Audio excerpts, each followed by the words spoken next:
Catastrophe to maybe be able to put a little bit more gusto on that to make sure it got to the back of the net, but he misses the block, and it's going to be an easy capitalization. King Lee obviously wasn't expecting such a slow play to come out of that. He was expecting something different. And again, the card just changing it up. It's really... It could tie up this series as Jay Hensley just popping this one up, and Jemima towards the net from midfield. Raymundo off of the sidewall. Hero has to get this touch. It's up, shot, no! There it is. It doesn't hit the kickoff there, but now Hero towards the net, and Jay Hensley goes nuts. Look at the shot. We gotta watch this again, and I wish it was in slow-mo because it's so beautiful here. Just a perfect angle to put it between two guys off the top bar.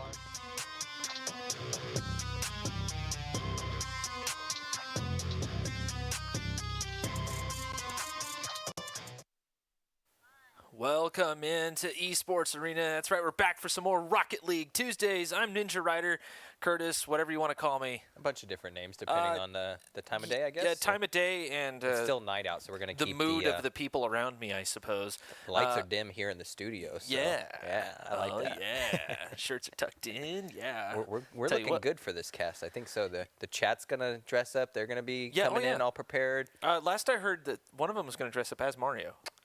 I did hear that might be a possibility at some point, so some things to look forward to in the future if you guys have been tuning in every week. In case you don't know, Mario. Mario, obviously. Nice to meet you guys. Yes. And I don't know if I'm going to be the one dressing up or not. Has that been confirmed? Well, we cannot confirm nor deny it. Perfect. I like that. Yeah, so, let's see. As you said, Rocket League Tuesdays, we got to see, obviously, some highlights from last week, which was... Last week was pretty lit. We had some good 1v1 action. Obviously, one of the 1v1 players is probably most known, Carr, showing up. He's come out for a few different weeks, so that was awesome to see. I saw a lot of new teams and some teams that have been showing up before kind of throw in some new players and try some different things, so that was awesome. I mean, there's a lot of things, I guess, I don't really know what to look forward going into this week because I feel like we're going to get a fresh start, a bunch of new people showing up. Yeah. We've had some exciting things introduced into Rocket League in the past few weeks as well. So I don't know. Is there anything that you're kind of hyped up for specifically about today?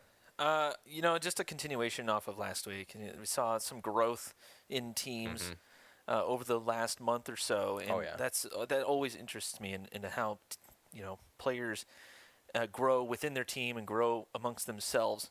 And then they get challenged by someone who is so much more experienced than them, just to see what happens. To me, that is the fun part about doing these community-style tournaments. Guys, if you don't know, Mondays, League of Legends. Tuesdays is us, obviously. And then Wednesday, Thursday, Friday, it's Street Fighter, Smash Ultimate, and Fortnite. Guys, always tune into Esports Arena for some excellent action. But I can tell you this.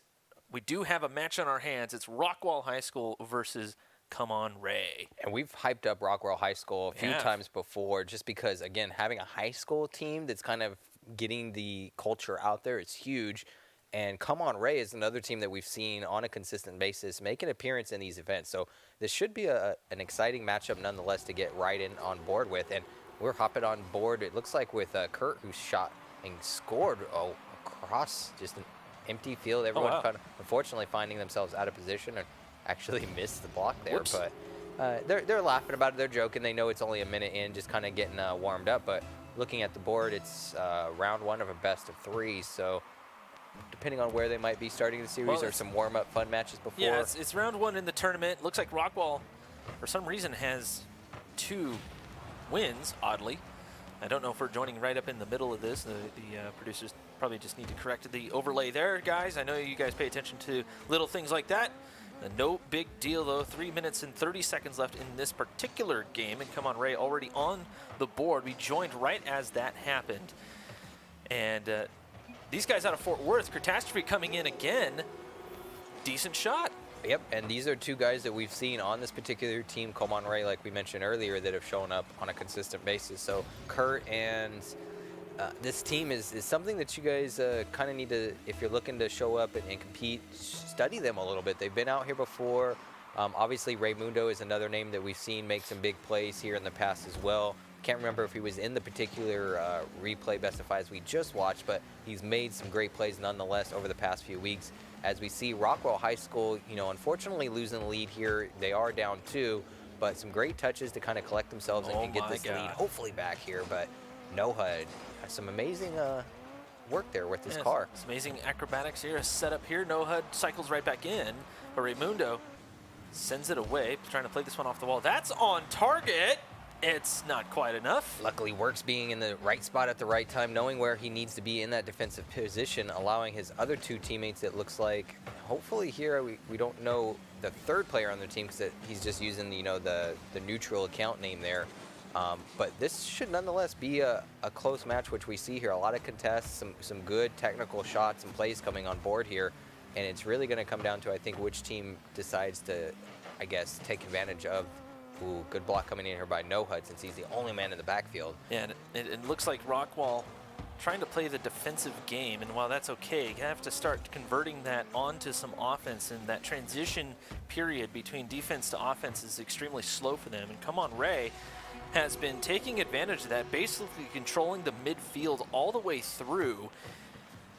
You have to at that point. And Come On Ray showing a lot of experience in this. Rockwall High School just a little bit out of sorts, it seems like, at least so far. Now, they are showing that they have the mechanical ability, but got to get that team play going.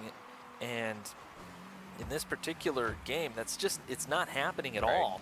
We've seen Rockwall put together some pretty impressive stuff. Oh, most definitely. Yeah, they've gone up against some other teams and definitely shown their skill sets and what they're able to do. And it could just be a situation where they're, again, being a high school team, they might not have the amount of experience or time into the game like we're seeing here with Come On Ray, as we have in the past few weeks as well. You know what? I just realized spring break might be over. That's true. They had to go to school yesterday and today. Kind of threw their groove off. Everything is all off, yeah. Not enough time to kind of practice. Sleep. That's the big thing, yeah. They might be a little out of sorts. They actually have homework to rely on to get done now. Oh, yeah. Yeah, they're probably doing homework in between games, let's face it. And that's probably one of the things that we should touch on here, guys, is obviously there's 2 different types of games that you can get on if you show up to these esports arenas. They got a 1v1 setup and a 3v3, and we've seen a bunch of different teams basically built on site.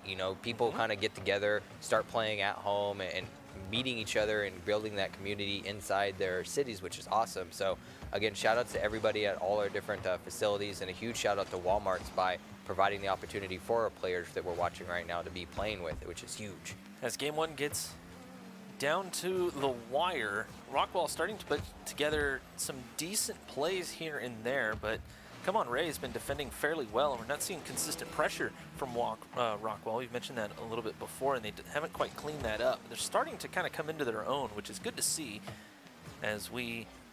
They've definitely had some good shots on the goal overall. I feel like just maybe not playing as aggressive as I feel like they have the skill set to do. We've seen them in the past, be a little bit more collective and aggressive on the shots, especially the follow-ups here. But they seem to be playing just a little bit passive overall, kind of questioning themselves and maybe not exactly sure of their skill set. But we'll probably hop into game 2 here, and I think maybe see a completely different Rockwall High School show up, which is what I'm going to keep my fingers crossed for here. But still, nonetheless, I mean, while they did lose it being 3-0, they're not too disappointing to see, I guess, what it overall came out to, because it probably could have been much worse, possibly. Yeah, I mean, it really could have. I think Come On Ray might have backed off just a little bit, realizing that they had the lead. There's no reason to stomp on these guys. Yeah. And that's mostly just good sportsmanship. Oh, yeah. You see that across all games, really, sports, especially sports-style games. The issue, though, right now is Rockwall's going to have to wake up. Oh, yeah. Otherwise, they're going to get sent down to the lower bracket. And, guys, if you don't know, this is a double elimination tournament.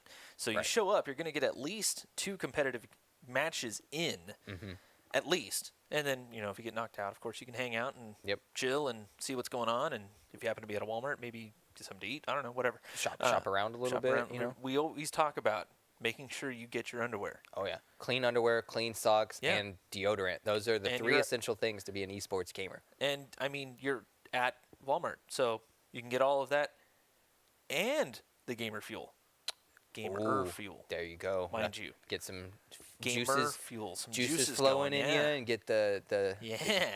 the fingers all nice and nimble. Nice and warm. You get those hand warmers that the pros use. You can really feel like a pro then. So speaking of pros in Rocket League here, we're jumping back on board with our two teams here that are probably excited to just keep this action going here. And again, this is, if you guys are looking to kind of, I guess, test the waters in your Rocket League skills, this is exactly why we're so excited to see Rockwell High School here, because it's pretty big for a high school team to kind of get together and show up outside of school to be competing. And we've seen it a couple of times. We had Millikan High School show up here. That's right. Out of Long Beach, California. We had a couple of college teams come through and have a little bit of fun as Raymundo's just going to race this one down Main Street. The early goal coming to come on Ray. And it looks like, everybody just going for boost at that point. I was going to say, it took me a second we had to kind of wait on the replay to see where everyone else was positioned, but judging by the first game and this one here, it seems like overall Rockwell are just not doing a great job of positioning themselves and getting back to where they need to be on those defensive moves there, but a great shot nonetheless by NoHud putting the ball in the net there. And hopefully they have the third man coming through here for the second shot. They really needed it. But it seems like they're maybe just playing 2v3 here in the situation. Their third man's just not present in a lot of the situations he needs to be right now. You know, and it does look like, if I remember correctly, that would be a sub. Not the full roster here from Rockwall High School. But like you mentioned, they're out here having a little bit of fun just to see what's going on. And great way to get out of the house. Why not play some Rocket League? And, just kind of generally mess around, meet some new people, have a little bit of a blast. Sure. And there you go. You just made yourself a new friend, and maybe next week you play with the same guy, and they'll be able to improve. And I think that answers a lot of the questions that we have overall when we're trying to look for like-minded individuals for either our team in Rocket League or any other esports event, like the multitude of nights that they have options on, League of Legends, Fortnite, what have you. When you guys show up to these LAN centers, great shot there. You already know that people are there because they're committed. No one's going to leave their house because they... Oh, man. Whew. The slight miss right here from the third man back on Rockwall. They had the right idea. Doesn't quite have the mechanics there, so you can't necessarily... you can fault them for obviously not being able to hit that ball, and I'm sure some people would be a little frustrated at that. Right. And sure, fine. But the thing is, it's all about mindset. Right. He's there. He's out there. He's there. Where are you? And again, in this particular situation, he's in the right spot at the right time. Yeah. Coming in as a sub, it's sometimes a little bit of nerves. You're in a LAN environment, so you're not in the comforts of your own home. So these are all things to take into consideration here. And obviously, they're going up against a very skilled, trio with Come On Ray, who consistently throughout the weeks has been putting on a show for us. So it's nothing against Rockwell High School here. And on top of that, guys, they're only down 3-0, so it could be much worse. But NoHud, again, showing why he doesn't want to give up here. And we were talking about this kind of looking like a 2v3. Works and NoHud have been working together quite nicely. The problem is that they haven't been able to bait out any of the defenders from Come On Ray to finally get on the board here because of that. Come On Ray double committing on one of those touches and ended up paying the price this time out. Possible kickoff goal here is Jason. Can't quite make it happen. Keep that 3-goal lead, but yeah, it's just one of those deals. Rockwell's out here. They're having a blast. That's all that really matters, hanging out with their buds. And that's it. Right. That's honestly, I feel like that's kind of missing from Rocket League in a competitive nature. Right. There's a couple of series of tournaments out there that kind of promote that. Usually like a round robin pick'em type setup.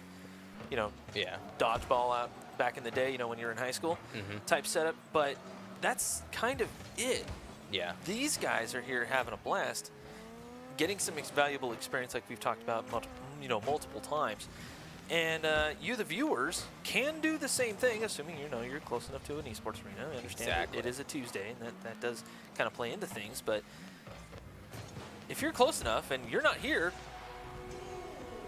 well, you have no excuses. You're kind of shooting yourself in your own foot at this point because we're in an environment where there hasn't been a lot of opportunities like this, in the past. So to have this at your front door, if you're at one of these 7 locations, is kind of silly not to try.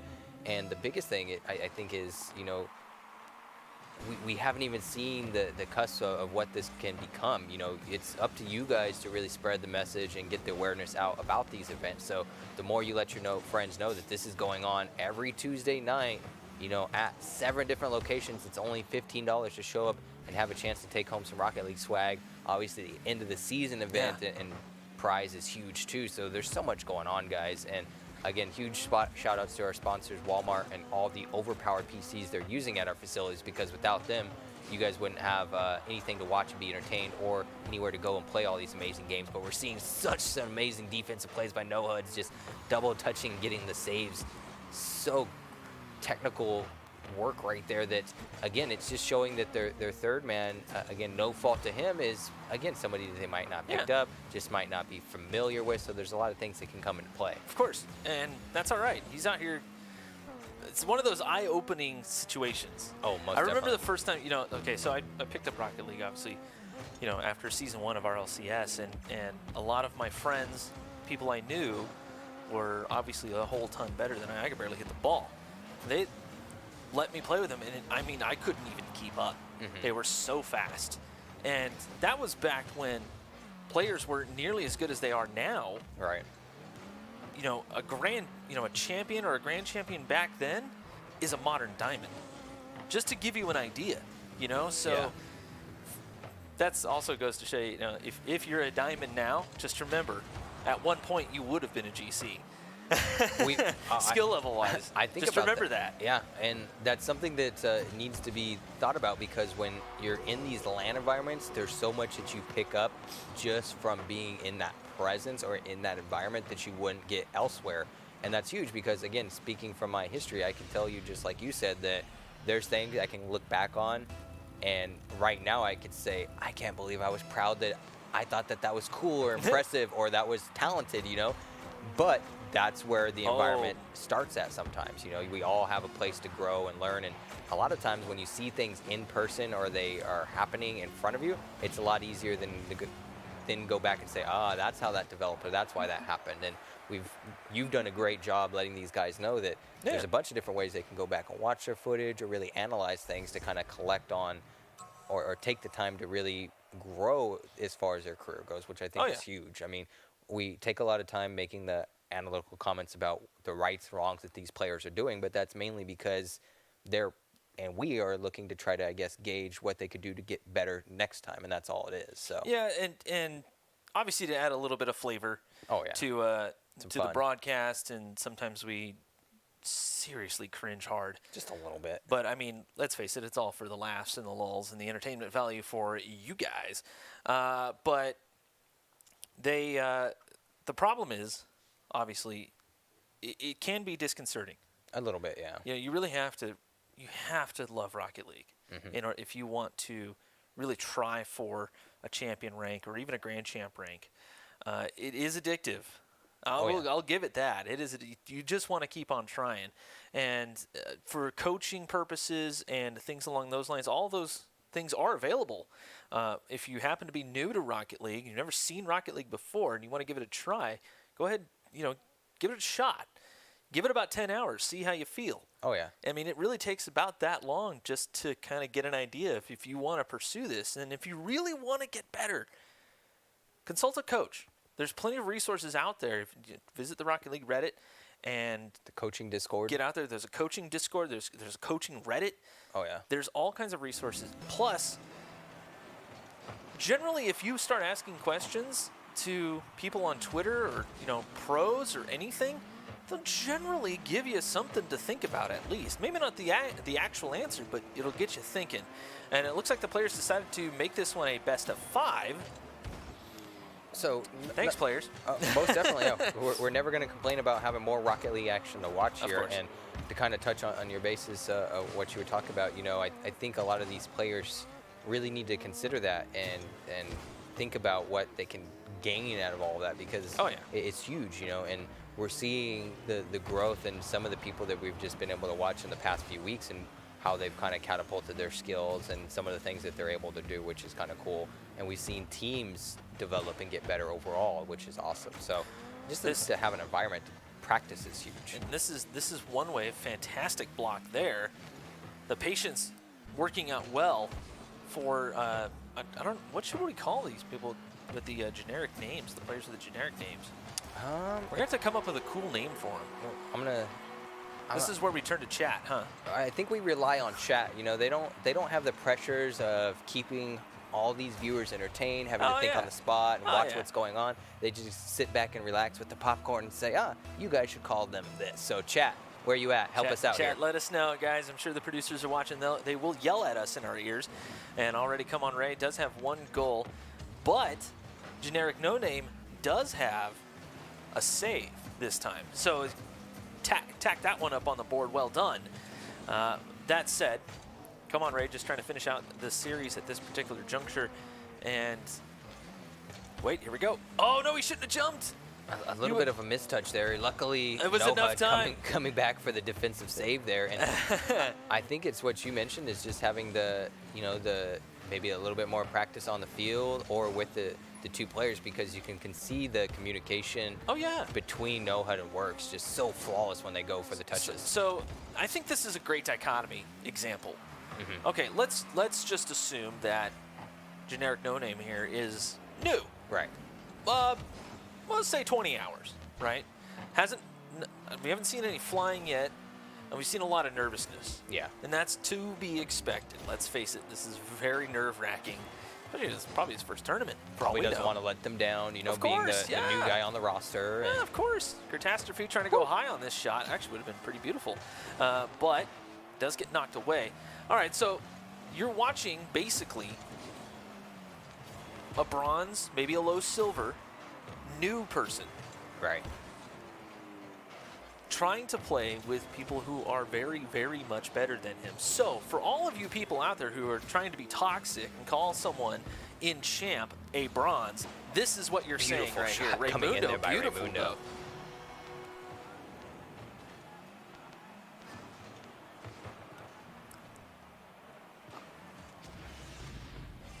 So that might actually not be a fill-in. So it is lava lashed. We got information from our producers saying that the third man on our Rockwall might be lava lash, which is a little bit surprising because I feel like we saw some very technical moves out of lava lash the past few weeks. So very weird.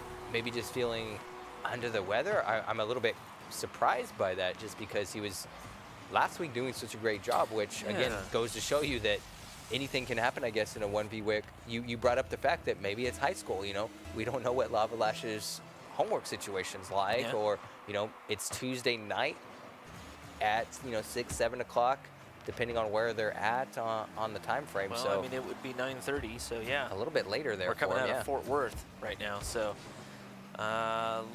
wasn't expecting that sort of means. I know that is the normal roster, so might have a buddy coming on through. Who knows? We'll have to try to, we'll get convey that over to over to Texas and figure that out. Try to confirm all that. But Rockwell does have 1 on the board, so well done so far. This is game 3 of this particular series. They decided to do a best of 5 for those kind of tuning in here. We got a minute and a half left here in what looks like it's going to be the last game, unless quote-unquote Lava Lash decides to wake up and the Red Bull kicks in and or whatever choice of great energy demo coming into play there as he goes up in the air. Catastrophe misses the challenge, and that's where I guess I would expect Lava Lash to come up and play a little bit more aggressive on the push there. Yeah, Works was in the defensive position. Yeah, Works would have been the one. It almost looks like there's a controller that's not quite functioning properly, or like a switch to keyboard and mouse or something along those lines, just in the way that the third man is moving. And shout outs to whoever gave us the answer of who the third man was in chat, because that's one of the things that we've been super appreciative is everyone in chat so far every week has been very positive. We haven't had a whole lot of toxicity. We had one night where we had like a whole family show up and was watching, and friends have been showing up at different locations. We're getting location rivalry, which is pretty awesome. That's always fun. I like that. It happens with other sports, so why not bring that into Rocket League? As long as everyone says GG's at the end of the day.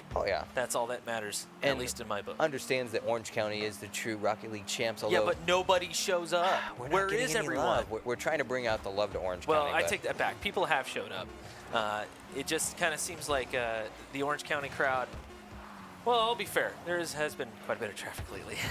People have been very busy. A lot of traffic, yeah. So I'm hoping to see Orange County show up tonight, and a lot more on the West Coast as well.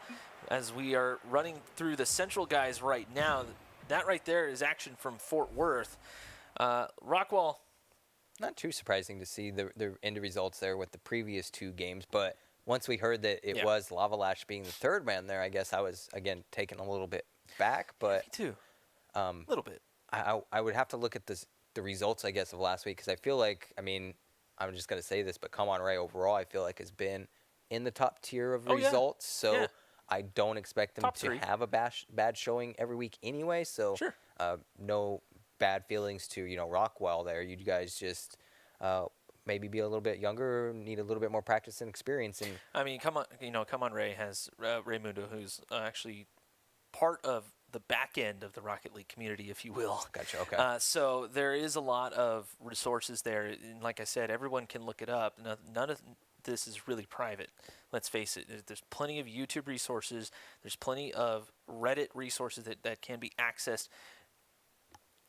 Shoot me a message on Twitter. I mean, I'd be more than happy to help you out if I can. Oh, yeah. I mean, I'm not the best player in the world or anything, but casting shows you a lot. So if you need another fresh pair of eyes out there, put it out on Twitter. Put it out on Reddit. Plenty of people will give honest opinions. Mm-hmm. You might get memed a little bit. I'm just going to warn you. You might get a little memed.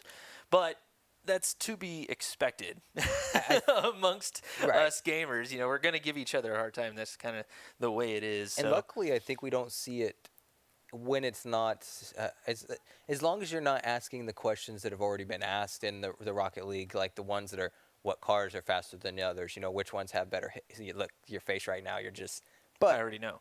But how many times have those been asked? So those are the questions that there's answers out there for you guys. Do a little bit of digging and research. If you get memed, it's probably because someone already answered that question a multitude of times, but I don't think... A stupid question is one that is not asked. And I don't think there's anyone that's ever going to be unwilling to help somebody grow. If your true reason for asking a question is because you generally don't know, people are receptive to that, and people are willing to help you grow better in the Rocket League community, which is huge. So a lot going on that we can talk about with that. Of course, yeah, and I can tell you this, too. We were just informed that we do have standings. Looks like we get to have a look at this right here. Take a look. Conehead up on top still. I believe this is the nationwide standings. Yes, okay. Conehead at the top of the leaderboard. Sinister Nation was there, but they were not here last week, and it doesn't look like they're here this week. So UCCS Frost might have a chance here to catch them up. And obviously this is, again, kind of surprising because we see Rockwell High School maybe just making those consistent placings in 4th place, and then they just were toppled by Come On Ray, who only has 6. So if you guys are sitting at home, that's something you could say, my 3-man squad that we got on every night or weekend could have a chance of showing up on a Tuesday and getting some points on the board. And we'll talk about that for a second, because 1st place gets you 10, 2nd is 6, and 3rd is 3 points. So we have a total of 3 weeks left after this. Correct. Ninja. So Coneheads is sitting in 1st. Now, obviously, if they get 2nd or 3rd, it's going to be hard to kind of take that from them if you guys are starting out right now. But a 1 or 2 week showing in 1st place, 2nd place showing puts you guys in the top 3 places. And if you show up and at least win that week, you're still taking home some Rocket League swag. Hey, look, let's face it, that's the most important thing. Swag. Stickers, shirts. Dude, copies of games if you don't have it. Yeah, of course, definitely. Stickers are one of my favorite. Stickers are probably one of the most highly underrated free item that you can get. My other car is rocket powered. I like that one. It's fantastic. I like it. I can tell you this too. Speaking of, we had leaderboards, we got all this cool stuff going on. We do have more Rocket League action coming your way. UCCS Frost versus Come On Ray. Come On Ray, obviously moving on. Right. And then into the bracket. Both of these teams are actually from Colorado. So Rockwall from Texas, and then Colorado boys showing up, UCCS Frost and Come On Ray. They have faced off a few times in the last few weeks. Some natural rivalry going on. Frost has kind of shown to be a little bit of a better team. But based off of what we saw there, we saw a lot of improvement from Come On Ray in their accuracy, their patience. Team plays were coming out. We didn't see that too much before. Frost might have a bit of a series on their hands. obviously, like you said, they've had the advantage so far. I really think, like you said, that maybe Come On Ray is just, again, everything that we point out of what people are doing right or wrong, it's really because we're in that environment or atmosphere where we're trying to make everyone better. And that's really the only way you kind of enhance your skills is by figuring out, okay, what did I do or what did my team do wrong in that particular situation, and how do we adjust? And it seems like from last week, Come On Ray is doing, I don't know if they're sat down and they just they're hammered out the footage or what, man. They're showing a lot of confidence. Oh, yeah. And a lot of times that the confidence will come from working on your mechanics, knowing that you're able to do a thing. Right. Whatever a thing is, just happens to be at that particular time. They seem to not hesitate. Not at all. Just go for it. Oh, yeah. And they're making the proper connections, at least in the series that we saw just now. But now they get to be tested as we head into game. It's game 1, and look who has returned. I'm highly disappointed in myself, Ninja. I went to Walmart, our obviously favorite place to shop right now. I bought pancake and waffle mix just so I could celebrate my main man, Aunt Jemima, and I didn't even bring the prop. I'm a little bit upset. Oh, boy. I didn't get the chef hat, the chef hat like you suggested. I couldn't find that one at Walmart, so I'm still on the hunt for one of those, but I do have an apron. I'll make some waffles for us, and we'll get some syrup to pour on top. We were literally going to have a waffle maker on the desk today, and this guy forgot. I'm sorry, That's chat. okay. Next week, though, chat, we will make some waffles for you, as I am being shunned by the broadcast people, and they saw me bring up, I'm going to have to Uber eat some Denny's for them or something. Oh, everybody's hungry now, but UCCS Frost looking pretty hungry indeed. It's Raymundo. That's a big miss. All that confidence is just not showing at this particular juncture, but Aunt Jemima with that ceiling shot, more or less just sending it down the field. Wasn't necessarily going for a shot per se. Not at all. It still worked out. That's exactly what they needed to do. He's definitely just doing what he, I guess, thinks might present the best opportunity for his team, and it seems like they're not afraid to, make a mistake. And that's the biggest thing. You can't hesitate. As soon as you hesitate, you open so many different opportunities for the opponents to take advantage of that. It's a great play off the wall there. Kind of leaves it in the middle. Lava Lash gets blocked. Luckily, Catastrophe comes in as well to clear it, and we're going to see hopefully a good push by Come On Ray here to win the advanced push, but they luckily drop it right in front of the goal for UC Frost. This might be a goal by Jay Hensley coming in with the touch. Catastrophe stuck in the net. And my man, Aunt Jemima, just sticking to the ball no matter where it goes. He's in the play to make sure it's getting put in the back of the net right now. And Aunt Jemima's just kind of hanging back, looking for the play to develop. And Catastrophe stuck himself in the net and then just didn't move. He just wasn't ready for anything. And granted, his teammates weren't really there to back him up either, so you can't really argue with it, but there was a certain point there where that needed to be challenged, and it just flat out wasn't. And so UCCS Frost already with a 3-goal lead here, plenty of time left on the clock. I would expect Frost to kind of sit back a little bit, maybe just keep the ball on the offensive end, but that's kind of it, at least in my opinion. They can kind of just play the defensive moves here, make sure they don't run out of any boost to kind of, I guess, leave them in a disadvantaged position. But Aunt Jemima just showing why we're calling him out tonight with the great ball skills there. Luckily puts it on the goal, and Come On Ray comes up with the defensive save. So far, though, like you said, Frost just really doing a great job of making sure they stifle Come On Ray and they don't really open up any opportunities for shots to come in. And it's kind of just making sure they don't have any room to breathe as Jay Hensley puts in a shot downfield, gets blocked by a Catastrophe, and again, a collection for time and momentum here. But I don't really see Frost giving up any room or wiggle time for Ray to think about doing anything right now. And you can see how much faster Frost is able to play. I mean, they have so much more confidence than Come On Ray, and that really seems to be the key. Now, that said, Come On Ray is actually playing quite a bit better than we've seen them play in the last couple of weeks, or a couple times that we've seen them. There's still some niggling issues. They're trying to be as quick as possible, and that's putting them out of position a little bit, and they're not picking up boost either. There's plenty of boost out on the pitch. You got to use the little tokens. And one quick note for those new to Rocket League, you really only need about 45 boost to do something extravagant with the ball. even on defense. That's all you need to get a decent clear out. If you can get 45 boost using the middle pads, then you're usually set pretty good. You'll need a little bit of help team-wise, but that's about it. You might have a breakaway here. And you've brought this up a few times in the past. Amazing play there to read the ball coming off the block. Oh, unfortunately, not able to really do much with there, but you've brought it up a few times where, you know, the best players in the world can do what they want to do with the least amount of boost as possible. Correct. And the amount of speed and momentum that UC Frost is just pressuring Ray right now with, they're not really able to answer with anything, unfortunately.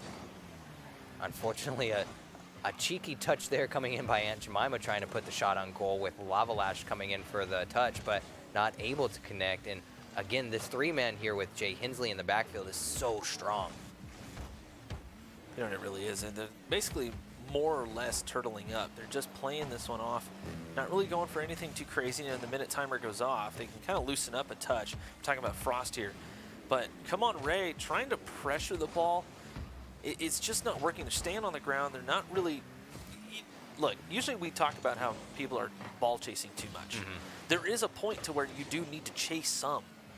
Just keep pressure on the ball. If you can communicate properly and make sure that you don't double commit on those chases, then you'll be fine. Right. And Frost, oh, wait a minute. Wait a minute. Lava. Pop down? No, just can't quite do it. And I think that's something that we've seen develop a few times here is, you know, you don't really know, oh, here we go, Raymundo coming with the clear. Nothing coming out of that there for UC Frost, which, again, with 15 seconds coming in here, I think we're just going to see a natural wind down here. Come on, Ray's going to need to figure out something to kind of collect themselves a little bit to come back in this second game here. But overall, a great first showing by UC Frost, which is kind of, I guess, what we expected right off the bat. Well, I'll be honest with you, I did. That's for sure. But I did expect Come On Ray to have a little bit of a better showing. But they did come off of that last match with a team that wasn't quite playing up to par, I think, at least in my opinion. So maybe there's a little bit of a growth thing there where Come On Ray has to get back into the groove of things.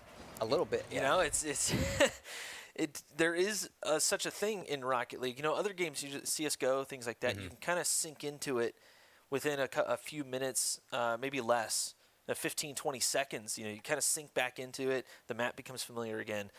With Rocket League, you have to kind of warm up the mechanics. You got to get your mind set back into the game and into the mindset that you originally wanted to be in, and then attack. So I'm looking for Come On Ray to step it up here in Game 2. Okay. Mostly because they need to, if they don't want to move down to the lower bracket and face Rockwall again. Let me ask you this, because you have obviously a little bit more experience on the pitch, practicing and time in game. Do you think maybe it hurt Come On Ray going up against that first team because there was such a skill difference? Because the time I have in Rocket League, there's a big difference between playing against a good skilled team and being able to read and try to gauge and guess off of their movements and what they're planning versus going up against a team where you can kind of just control the situation a little bit more. There's two different environments. It shouldn't hurt them. Okay. They should be able to realize what's going on. And this is all part of tournament experience. Realize that they're going up against a team that is decently, skilled in the general arena of Rocket League. We're talking team plays, we're talking mechanics, we're talking everything. Gotcha. So you should be prepared for that at all times. Okay. And then tweak from there. The best teams can actually tweak their strategy mid-game. Gotcha. Very hard to do because you go in with a certain mindset. And as fast-paced game as Rocket League is, it's sometimes hard to make those reads or adjustments on what you need to correct. So we're hopping into Game 2 here. Obviously, Come On Ray needs to, I would say, obviously play a little bit faster and make sure that they're not hesitating to make their commitments on their shots or their challenges, because I feel like in Rocket League, especially when you get so close to the skill level being close here, it's really going to come down to the challenges and those, like you said, those moments where you sometimes have to chase the ball to create an opportunity off of that, you know? Right. So looks like Come On Ray is basically just giving a lot of space. In general terms, you want to have somebody challenging or preparing to challenge a ball almost at all times. If you don't have control on it, you got to start trying to challenge this thing. So Jason right there actually did a good thing that allowed Raymundo to recover, start heading back, and Catastrophe is able to jump in. As the second man, Jason at that point needed to challenge that just to move the ball more than anything else. So it was a good idea. It's a little risky, of course, because you might get a crazy pinch, but the chances of that are decently rare where that's really not going to happen. So we're only a minute and a half into this, and nobody's scored yet. I take that back. Jay Hensley says, Ninja, you're wrong. I was going to say maybe a little bit of misread of who should have cleared that there. No. Catastrophe went in. You think Jason should have taken that. Yeah, Jason should have taken that, put the ball at least out of the goal. Unfortunately, Catastrophe just putting it right in the shot there, and it happens sometimes. Well, there was some hesitation there by Jason, and so Catastrophe, realizing there was some hesitation, he just continued with his thought process. And at that particular moment, that was not the way that the ball needed to be cleared out. You don't never want to clear it to the center like that unless it's a direct pass. And probably one of those things that they gain experience or knowledge on just being in this scenario right now. You know, they take that opportunity that unfortunately was on their side there, and they just go, okay, next time that situation happens, Jason, you're just going to go through with it, you know? And Aunt Jemima right here, it's an awkward shot. Jay Hensley just kind of lobbing it towards the net. That was definitely going to go in, as Come On Ray was nowhere near their net. They had nobody in the crease. Just getting all mixed up on the defense. Now, Come On Ray, playing fast doesn't necessarily mean that you yourself actually go faster. Right. It's just making sure that you're almost goes in off the bar there. That one's going to make its way in, though. Amazing follow-up there. And I think that's really what's setting the difference here between Frost and Ray is they're not hesitating. They're making the commitments. Whoever puts that initial shot is making sure they follow up on the defense to allow that midfield or that third man to really come up and make that follow-up play, which we don't see a lot of that communication coming through with Come On Ray right now, which we don't know why, because they've been a strong team so far. Well, they've been a strong team, yeah, but you're going up against a decently experienced team in UCCS Frost. You know, I have to assume that they're playing in collegiate leagues. They're scrimming against other colleges. They're doing all this, the normal stuff that teams do. And Come On Ray looks like more or less a pickup team, a group of friends that like to play with each other. And I'm sure in ranked, they do pretty good. Oh, yeah. Because they look like a solid team. They play together. They're not necessarily the most coordinated or anything, but in ranked, things happen randomly sometimes. So it'll lend itself well in that particular situation.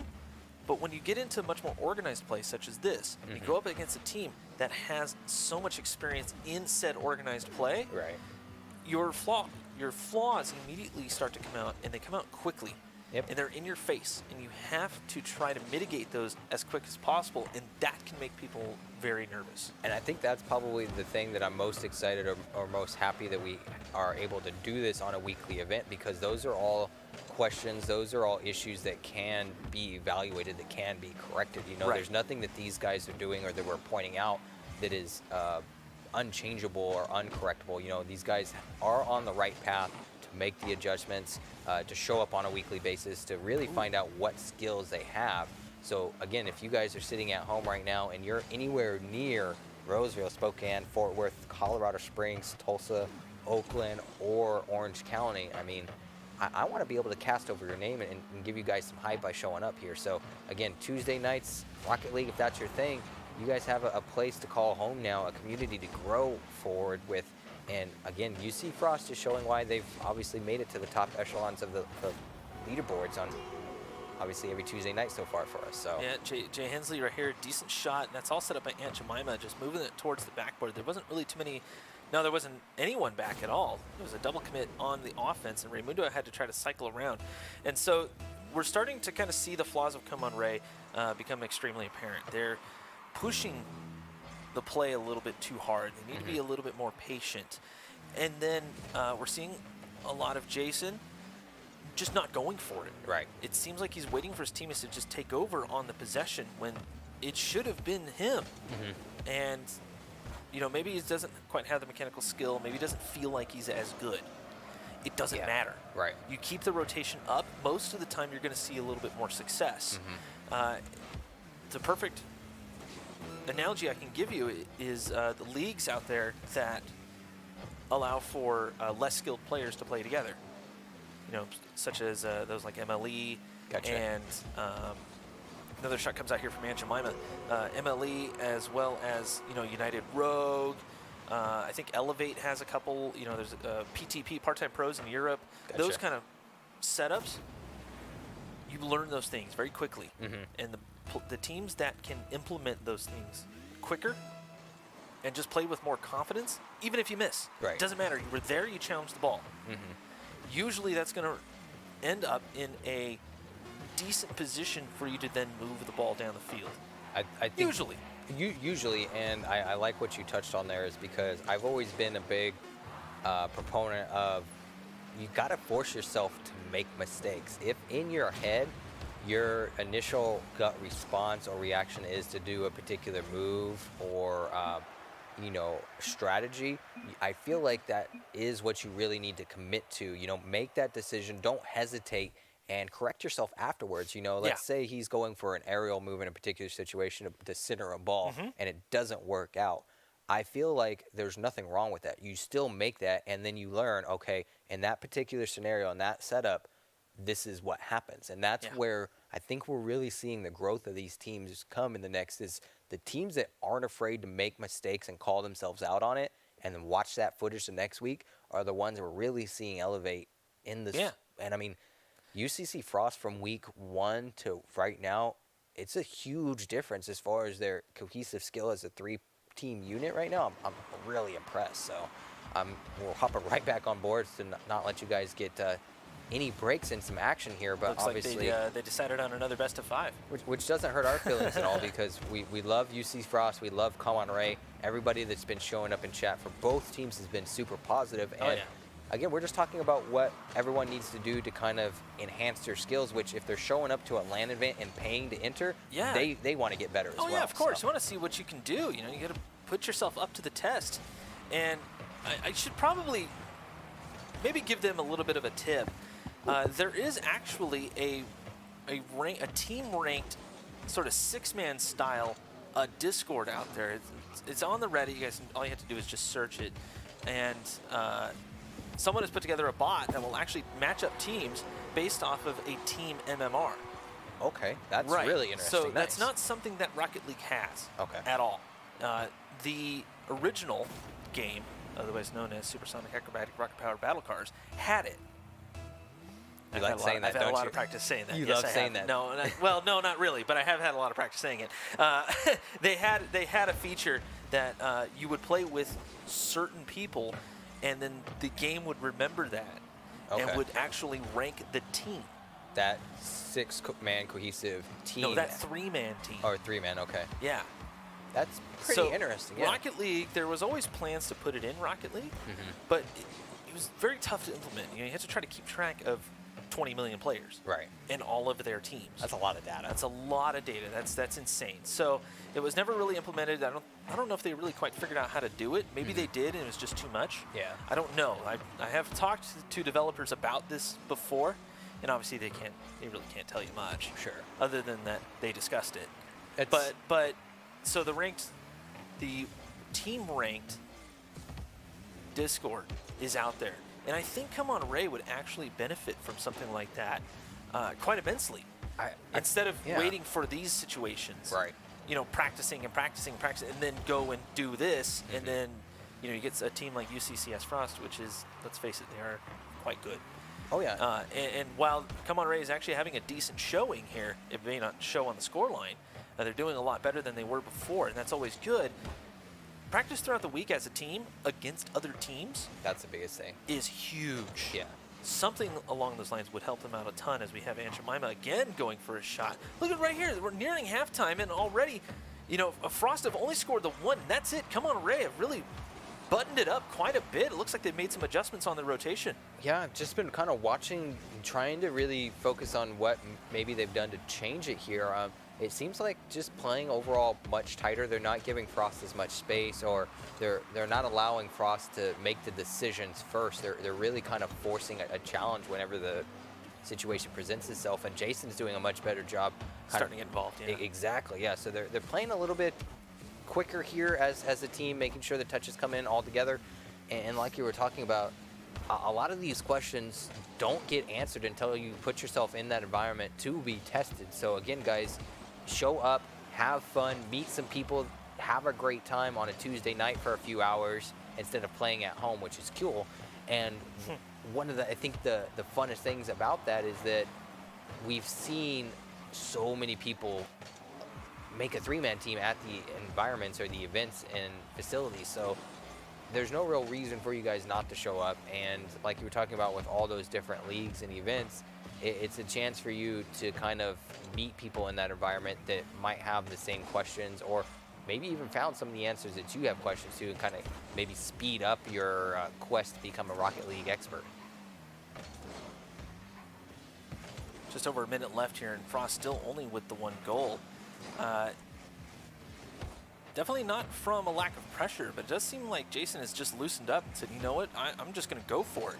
Yeah. Sometimes that's a mindset that you're going to need. If you have a chance here, big miss. Where's the third man? Third man is just too far back. Lavalash was able to stay around the ball, and that might have pushed back the Come On Ray squad. That's not a great touch either. We might have had a shot there, but Frost trying to break the tie at this point. Catastrophe into the corner. Unfortunate that the equalizer didn't come on from Come On Here Ray there. It definitely should have been put in. Could have been a push here. And then unfortunately Frost just Raymundo! Ooh. not able to collect So themselves close. on the defensive move there. It looks like Frost maybe just might not be playing a little bit too low right now. I think they got a little bit too confident in the score in the previous game, or maybe they see that they're still up 1 here and just trying to buy time. They definitely slowed down the momentum of the game, but also Come On Ray doing a much better job. Oh, here we go. And Lava winning the Lashed. 1v1, yeah. Yeah, Lavalash got there just in time.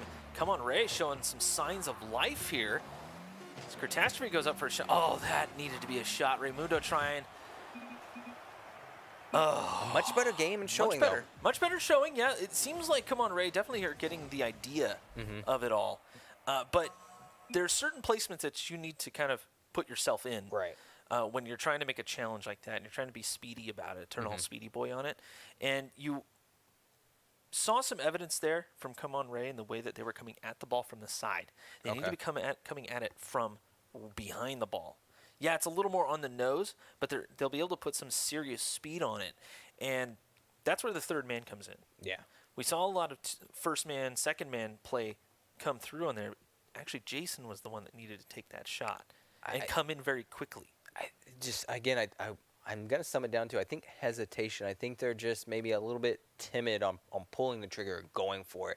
And at the end of the day, you just got to be willing to make the mistake and learn from it, because, like you said, you push, you pinch, you pressure, and you put the shot on, and it's either going to go in or it's not, and you're going to have a teammate there to hopefully make that defensive push so a takeover doesn't happen. But if it does, it happens. Sometimes you need to be willing to take that risk of making a goal versus giving up one. And if you never put yourself in that situation to find out what happens, you're always going to have that question just kind of pestering your skill set that really needs to be tested. And the more time you guys spend on the pitch, in the field, and in these environments playing, the more questions you can kind of tick off and say, okay, I visited that one, I visited that one, I visited that one. And you just build a log of experience, which I think what we're seeing with Frost being a collegiate team, they've obviously got some time, maybe a schedule, some things in kind of practice or set in stone already that's working for them. So maybe reach out to them, ask them what they're doing, what their strategy is as a team. There's a lot of things that you can learn from people tonight, which is cool. So I would have to, just as some pointers to Come On Ray, I think they kind of probably have an idea as to what they need to work on. But I think more than anything right now, Jason per se, I'm not picking on you, man. I think he did a pretty good job. There's some pretty decent defensive stands there. But that's the problem. You're kind of staying back on defense. You're not getting involved in the offense. You're not allowing some rotation to happen and some flow. So I don't know if that's a confidence issue. I know, at least for myself, I've always had problems with my mechanics, mostly because my 2,000 hours in Rocket League, easily, probably 1,100 of that is casting. So, yeah, I mean, I get it. I don't have time over the last almost 3 years to actually sit down and practice. So I've been doing that lately, and it helps a ton. Just in the confidence. You know you're going to be able to do the thing, whatever it is that you have to do to contribute to your team scoring. So I highly suggest maybe look into some training packs. There's some fantastic ones out there. There's even a spreadsheet with some of the best for a specific application. So hop on Reddit. It's all out there. Very easy to find as well. And, of course, you could always just ask. And another cool thing is there's a lot of YouTube videos about those training packs, people either going through them themselves, holding competitions, stuff like that. So if you're kind of curious as to what even a training pack is or what it could do and how it could improve your skill set, there's plenty of information out there where you can kind of go, okay, this is why I see this would be important. And for me, this is why, again, I'm pressuring so many people to show up to these events is I'm a big like physical or visual learner, having something tangible in my hands or being able to experience something and see it in person is a big difference for me learning curve-wise versus, like you said, casting or watching at home. They're different environments, they're different experiences learning-wise, at least for me personally, which may be something for you guys to consider as well. So just another environment to kind of put yourselves in to get into the groove of things and kind of figure things out, which, again, huge shout out to the Esports Arena and Walmart's because we didn't have this opportunity, just a few weeks ago, which is huge. So. Speaking of those Walmarts, we will have another match here coming very soon. We're going to take a little bit of a break, though. It's going to be Colorado versus Fort Worth. Come on, Ray versus Rockwall High School, a round 1 rematch in the lower bracket. Let's run it back, baby. Let's run it back. Let's see what happens. Guys, don't go anywhere. We'll be right back here from Esports Arena.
Bam! So we're hopping right on board with, I believe it was a rematch, right? This is a Rockwall, rematch. and so we kind of know, I guess, what to expect a little bit. Maybe the teams had a little bit of time to kind of figure each other out here, but shout outs to everybody in chat. They've been getting all of their questions answered that they needed to by the production teams and our directors. So shout outs to the production team and our directors.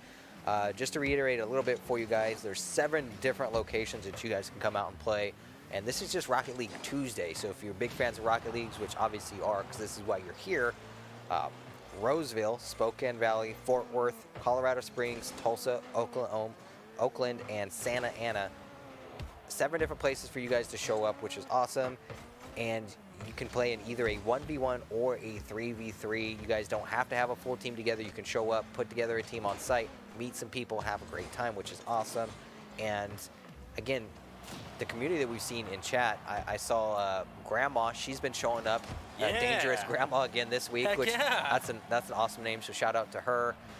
Everyone else that's been showing support to Rockwell and Come On Ray, you guys are awesome as well. Kind of shouting out your friends here. So a much closer game going into the losers finals here. Definitely looks like Rockwell has kind of figured out whatever was going on with their stuff here. But Come On Ray on the rematch from round 1 coming through. This is for tournament life at this point as Catastrophe sending this one into works. Guess we should probably actually do some casting, huh? We've had some very excellent, talk radio conversations so far, but this one is for tournament line. This is important. Their lives are on the line here, and I think the biggest thing is trying to figure out what these two teams did to adapt to each other, because like you brought up, there's only 2.5 minutes left here, and the score is tied. So obviously Rockwall figuring out a strategy to defensively answer a lot of the questions that Come On Ray was trying to bring to them in their first meeting here, but still kind of getting stifled a little bit as Rockwall unable to put too many shots on goal. Yes. And a great bump and block there just to put Jason out of positioning there. Whoever is in the generic. Oh, shot coming through, not quite wide enough there. Works attempting, but whoever's in that generic America flag, I like it. actually putting together some decent defense. Most definitely, yeah. Getting some bumps in and having the ball, man. Let's get a demo. I want to see a demo from that guy, whoever they are. If I remember right, was it? You Raimundo. called it. You wanted a demo, Ninja. You got the demo. Coming in at maybe not the time that it exactly needed to, but nonetheless, a perfect demo coming into block works. It was the wrong person being demoed and getting the demo. Come on. I don't know if you guys can hear us out there, but it would be really cool just to see a demo from whoever's in the generically named car. Good block coming out there from Come On Ray. Didn't quite see who that was. Looks like it was Catastrophe. As NoHud looking for something fancy. You know, sometimes the fancy stuff, it looks cool, but it's not really the way to go in certain situations. As, no, shot off target here for Raimundo. That definitely should have been a goal by Come On Ray there. Either miscommunication, misread overall. Catastrophe gets kind of blocked out there, so he's not able to put on the side touch to make a shot happen. And now Rockwall pushing the heat here, trying to put the shot up in the center, but their third man is nowhere to be found to make sure that comes through. And now they're just going to have to collect themselves here as Raimundo looks to make a move, and Catastrophe just takes it from him and puts it in. Kind of saw that one coming too, the way Come On Ray was attacking the midfield here. Raimundo just setting it up here. Catastrophe a little bit ahead on the play. It's exactly where he needed to be. Actually a really good pass to send that one forward and towards the net. So Catastrophe well done on the shot, but but Raimundo actually should be getting a lot more credit for that. We are keeping an eye on chat. Guys, I know some of you watching are from Colorado Springs, and I know some of you guys are from Fort Worth. Come On Ray from Colorado and Rockwall High School from Fort Worth. Guys, get going. We saw some city rivalry last week, which was a lot of fun in the chat. No, of course, everybody kept it pretty civil. Oh, yeah. Generally. They were friendly about the banter that was going on, and something that you guys might not know if you're just tuning in, that sub button up in the corner, if you hit that, that gives you access to some emotes and some sub badges that are location specific. So if you want to represent your location and say, hey, this is proudly where our team is from, and we're smashing on you guys over there in Orange County, it hurt our feelings a little bit, but we can't say anything because you guys are... It won't hurt my feelings. No? Nah. That's friendly. That's good banter. Yeah, that's good. That's good friendly banter. That's solid banter. That said, we're coming up here on the closing moments of Game 1. And Come On Ray with the 2-goal lead. Well done. Took some decent shots to make those go through. So definitely Rockwall showing a little bit more improvement. It seems like Mr. Generic Dude starting to kind of come on his own. I think he's starting to get used to the speed at which things begin to happen. We're seeing a little bit of high-flying action from him as well. So as the time elapses here, it'll be Come On Ray taking the win here for Game 1. And I believe this is a best-of-3 as well. It is, yeah, and a follow-up match or a repeat match between the two teams. So not a huge surprise there to see Come On Ray pulling out the victory in round 1, but a much better job overall of Rockwall kind of stifling the offense of them. That third man, I think, is the real big difference there, and I think it really comes down to them just, again, having a different player. You know, that makes such a huge difference, and you talked about this earlier, that daily experience with your squad online while rank is a different environment. Just having that time together makes a big difference because I don't have to think about what you're doing. Having that time playing with you as a teammate and already knowing and being able to guess what you're doing is huge. And I think that's really the difference between Rockwall and Come On Ray right now. Is this Come On Ray as a group is just making all the right decisions. They're not afraid to make mistakes either. Yeah, and if you get outplayed, you get outplayed. But at least they were there. And so that's Game 1 of a best-of-5. Come On Ray coming through. Looks like someone has camera shake on. It's hurting my eyes a little bit here, Ninja. Well, just a little bit, but it looks like it might be, could be just a little bit of a delay here in the streaming. As NoHud just keeping the pressure alive here, works, having to rotate back around. This will pop right back into the play. This is where the third man is so crucial. He has no help there, unfortunately. Yeah, the Mr. Generic Dude, unfortunately, could not be of assistance in that particular situation. He's, oh no, Works will actually take this one. Looks like there was a Come On Ray member hassling. Oh, there's the demo! Yes!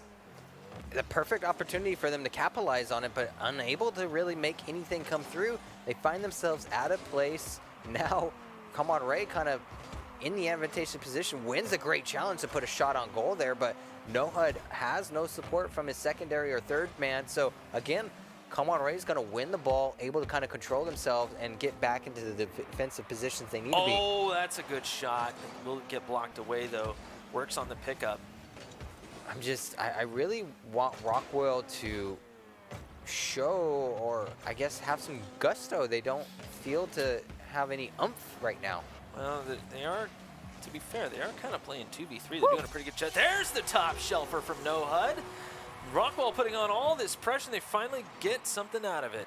Finally, he comes through and he wants to challenge this. He gets the double commit by Ray, baits out the guy that was playing goalie, which allows him to put him on that top bar. So finally, Rockwell able to take the lead here, puts the pressure on Come On Ray, which we haven't seen happen yet tonight. So this is going to bring up a lot of questions, which we're kind of excited to finally see here is, are they going to be able to stifle now the aggressive movements from Come On Ray? Are they going to be able to lock down the defensive pushes?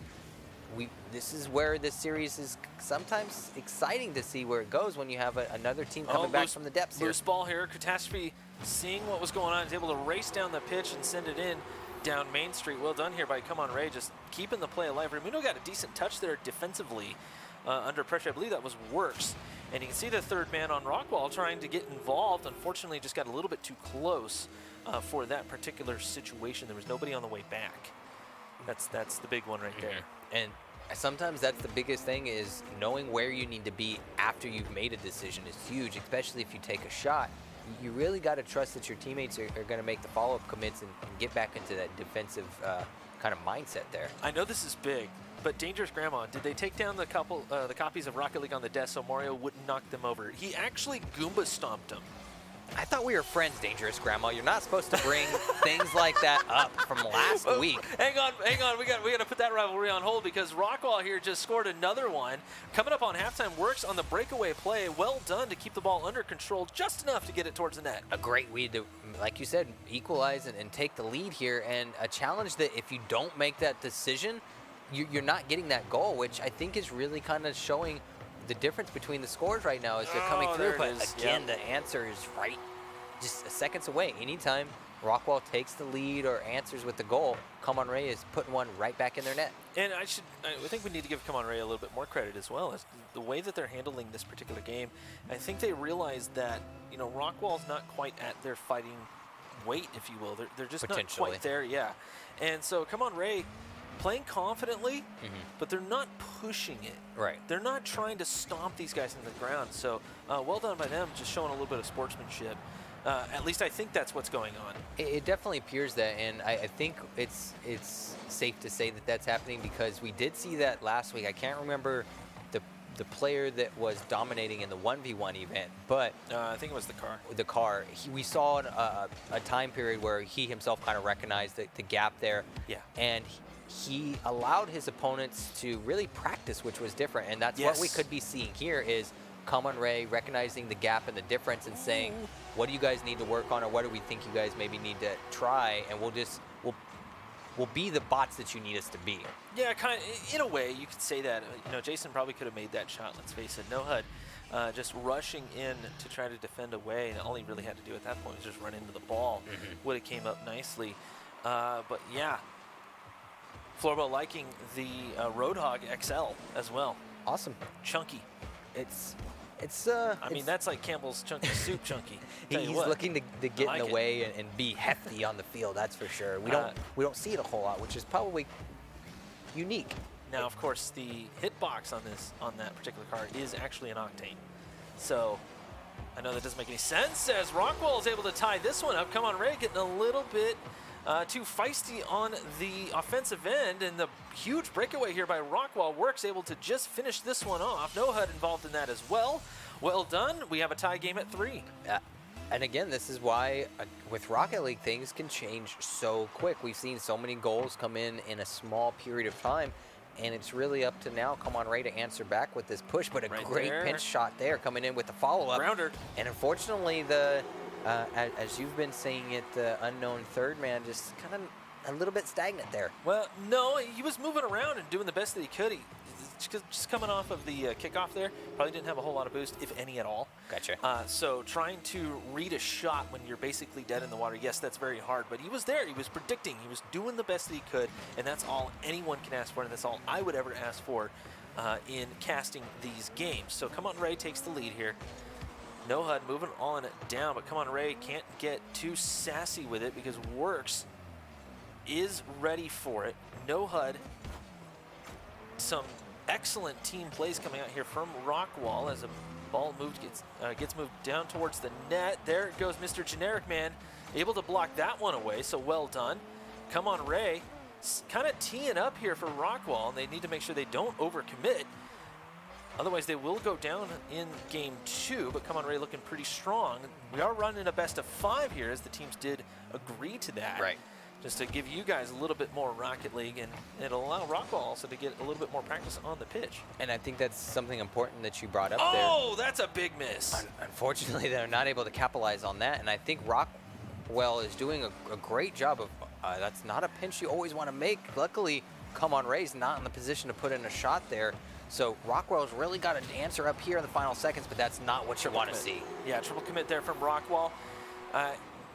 You know, it's a tough call. I mean, you had Works right there, and then No HUD had the, had the momentum to try to get the clear there, and then Mr. Generic Man just kind of scooting across the screen there. I think he might have froze up a little bit, not quite sure what to do on that situation, and we've all been there. Oh yeah. So a little bit unfortunate there, but Come On Ray has the 2-goal lead. And unfortunately, No HUD's coming through with the mistouch, so wasn't able to put it in, but Works there for the follow-up to make sure it goes through no matter what. Let's get crazy, guys. It's going to be a close one. 4-5. We might hit double digits if Rockwall can tie this up. Our first overtime match of the evening here, ladies and gentlemen. Yes, that's right. Let's get the hype going, boys. Let's get going. 7 seconds on the clock. Catastrophe on the pickup there off a kickoff. Works. Sends it for center. Going to try to play this one through. No HUD goes Bart. And they tie it up. Skis. 1 second left. They said this game is not over yet, ladies and gentlemen. We do not want to be put out of this event and go down in this as the loser. So they're answering back. Rockwell showing up. 1 second left on the board. Is the ball going to touch the ground? Are we going to overtime? There we go. Well, yeah, so it's going to. Here we go. Overtime on the board as Come On Ray and Rockwall High School fighting for their tournament lives. It'll be Catastrophe off of the wall. He can't quite do anything with it, so Works picks it up. Pass over to No HUD, trying to get some speed on the play. It works. Double tap off the backboard, not going to work. The follow-up way off. This is where the third man's going to have to start getting involved. That's Raymundo moving it on up. Works. Can't get anything on it, so Catastrophe's right there. Come On Ray backing off just a touch, trying to size up their opposition as Rockwall moves past 1. That's No HUD. Able to get past 1. Catastrophe and Jason double committing on this play. That could have turned into something pretty fantastic, but unfortunately it did not, as Works. Going to leave that one there for No HUD. Low shot. Catastrophe can't quite get the touch, but luckily he didn't have to, as this one goes off the wall. Huge pinch from Works, and that'll send it away. Now Raymundo's got the chance to win the challenge. He puts the ball on the other side of the pitch, so this is an opportunity for Come On Ray to finally get some momentum behind them. Luckily, Works challenging it and winning it, and we see the third man here just kind of playing in the goalie, trying to be a nuisance here so they don't overcommit, and that's really what the goal is going to come down to. I think Come On Ray is going to overexpose themselves and either take the shot or give the victory over to Rockwall here, but here comes the challenge in. Slow play, I like it. Equalizes it up in front of the goal, and now we're going to see some arrow momentum come in from No HUD's. Catastrophe comes in with the block and the clear. Awkward positioning there, but Catastrophe makes it work. Raymundo might have had a shot on that, but it was a little awkward for him as well. Now Catastrophe towards the net. It's enough. There was a bump on the play, and Come On Ray taking game 2. And I'm glad we get to see the rewind here, because it was a little bit hard to see how, unfortunately, the defensive man just got caught playing in the back of the net, a little bit out of positioning there with the read, and the win comes through for Come On Ray, which a much better showing so far from Rockwall, which just goes to show you guys anything can happen in these events. I mean, that was an exciting one to see. a lot Chat's all lit up. Oh, This they is are. pretty cool, yeah. I mean, Getting all into it. last week we had a game go to overtime as well, which is always fun. So Oh, a yeah. lot of hype. If these guys give congratulations out to them, and we get to see a few more games from this rivalry here, which is pretty cool too. Should be pretty cool, yeah. And what's awesome, at least for me, Come On Ray from Colorado and Rockwall High School from Fort Worth. So that cross-city rivalry is always a blast, at least for us to watch in the chat. Dangerous Grandma, we just mentioned that right now. Yeah, Come On Ray's based out of Colorado Springs. So we got you guys up this time. On over to the side Trying right to here. keep up chat with you If guys. you see us looking over, it's because we're trying to read what you're saying. So welcome on in. But yeah, Come On Ray from Colorado Springs, and then Rockwall from Fort Worth, just to kind of clarify all of that. I believe we have one more game. Because it's a best of five, so yeah. Come On Ray winning the series so far 2-0, which again, I'm going to say it's not a surprise since they took the first matchup that they went against each other in the night. And one of the coolest things, though, guys, is these teams have faced each other a few different times. We've seen a few different results and scoreboards, and that last one being as close as this is, jumping into this third game here. I hope you guys are as hyped as we are, because Rockwall does not want to go home as a shot comes on goal there by Come On Ray, and the game is getting heated, ladies and gentlemen. Already heated up here as Rockwall High School does not have a win on the board. Shot possibly coming through, but Come On Ray able to get in the way on that as Raymundo and take on the goalie. Gets a touch, but it's not quite enough. Oh, that one hurts. I have to give more credit for the goal going into Rockwall more than Come On Ray here, as unfortunately the third man just a misread as he jumps in the air. Slight misread. Ouch. And his team, you can see the frustration a little bit on their faces, but a great collection of their nerves and understanding that, hey, stuff happens. Let's do what we can to get together now and answer back. He's getting involved. That's all that matters. Yep. He's there, went for the touch. Yeah, he missed. But he was there. And he had the idea. He knew a play was happening, and he needed to get involved. Exactly. Sometimes that's all you need to do, especially in the lower ranks. You just need to be able to get involved. And right there, a bit of a miscommunication here. It looks like Works just doesn't go for the touch. And there was a demo on the play as well. So, yeah, not a whole lot you can do about that. And now Come On Ray going up 2-0, but still 4 minutes left. So we've seen a lot more crazier things have happened in our weekly Rocket League series, you guys. Every Tuesday night, spread the word, spread the message, get all your friends and family either out to one of the 7 different locations or showing up in Twitch chat for your favorite players and locations out here, guys, because we've seen a lot of great Rocket League action tonight, and we still got a few more matches to go. So we do, and a slight surprise there towards the end. We do have a bit of a change of plans, and I think we've come up with something interesting. And by we, I mean the producers. We're just dumb casters who like to shout into microphones. We're not clever. Yeah, don't give us any credit. We don't know anything. We do what we're told. And you know what? That's okay, because someone's got to do it. Raymundo gets a shot off here, off of the backboard. And a fantastic play here from Raymundo. The pop-up here by the teammate, I didn't quite see who that was, but Raymundo remaining patient on this. And again, that goalie getting involved, he was right there. But we're seeing some mechanical progression just tonight. Oh, yeah. From whoever that is. So well done to them, for sure. Huge shout out to the third man's teammates, no HUD, because it seems like they're really doing a great job of coaching their player. And this is one of those situations where I'm going to throw this out there, and you'll be able to let me know if my philosophy is right or not, Ninja.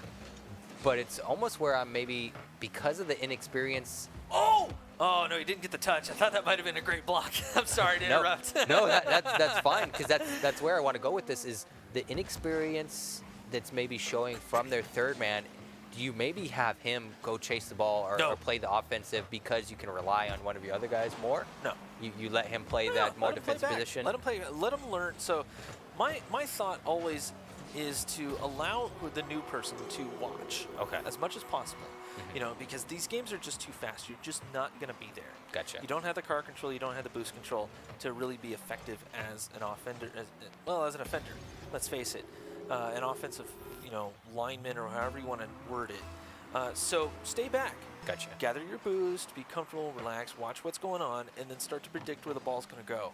Once you're able to do that comfortably, and you feel a little bit more confident in your mechanics, start coming out for a little bit of play. Start coming out and see what you can do.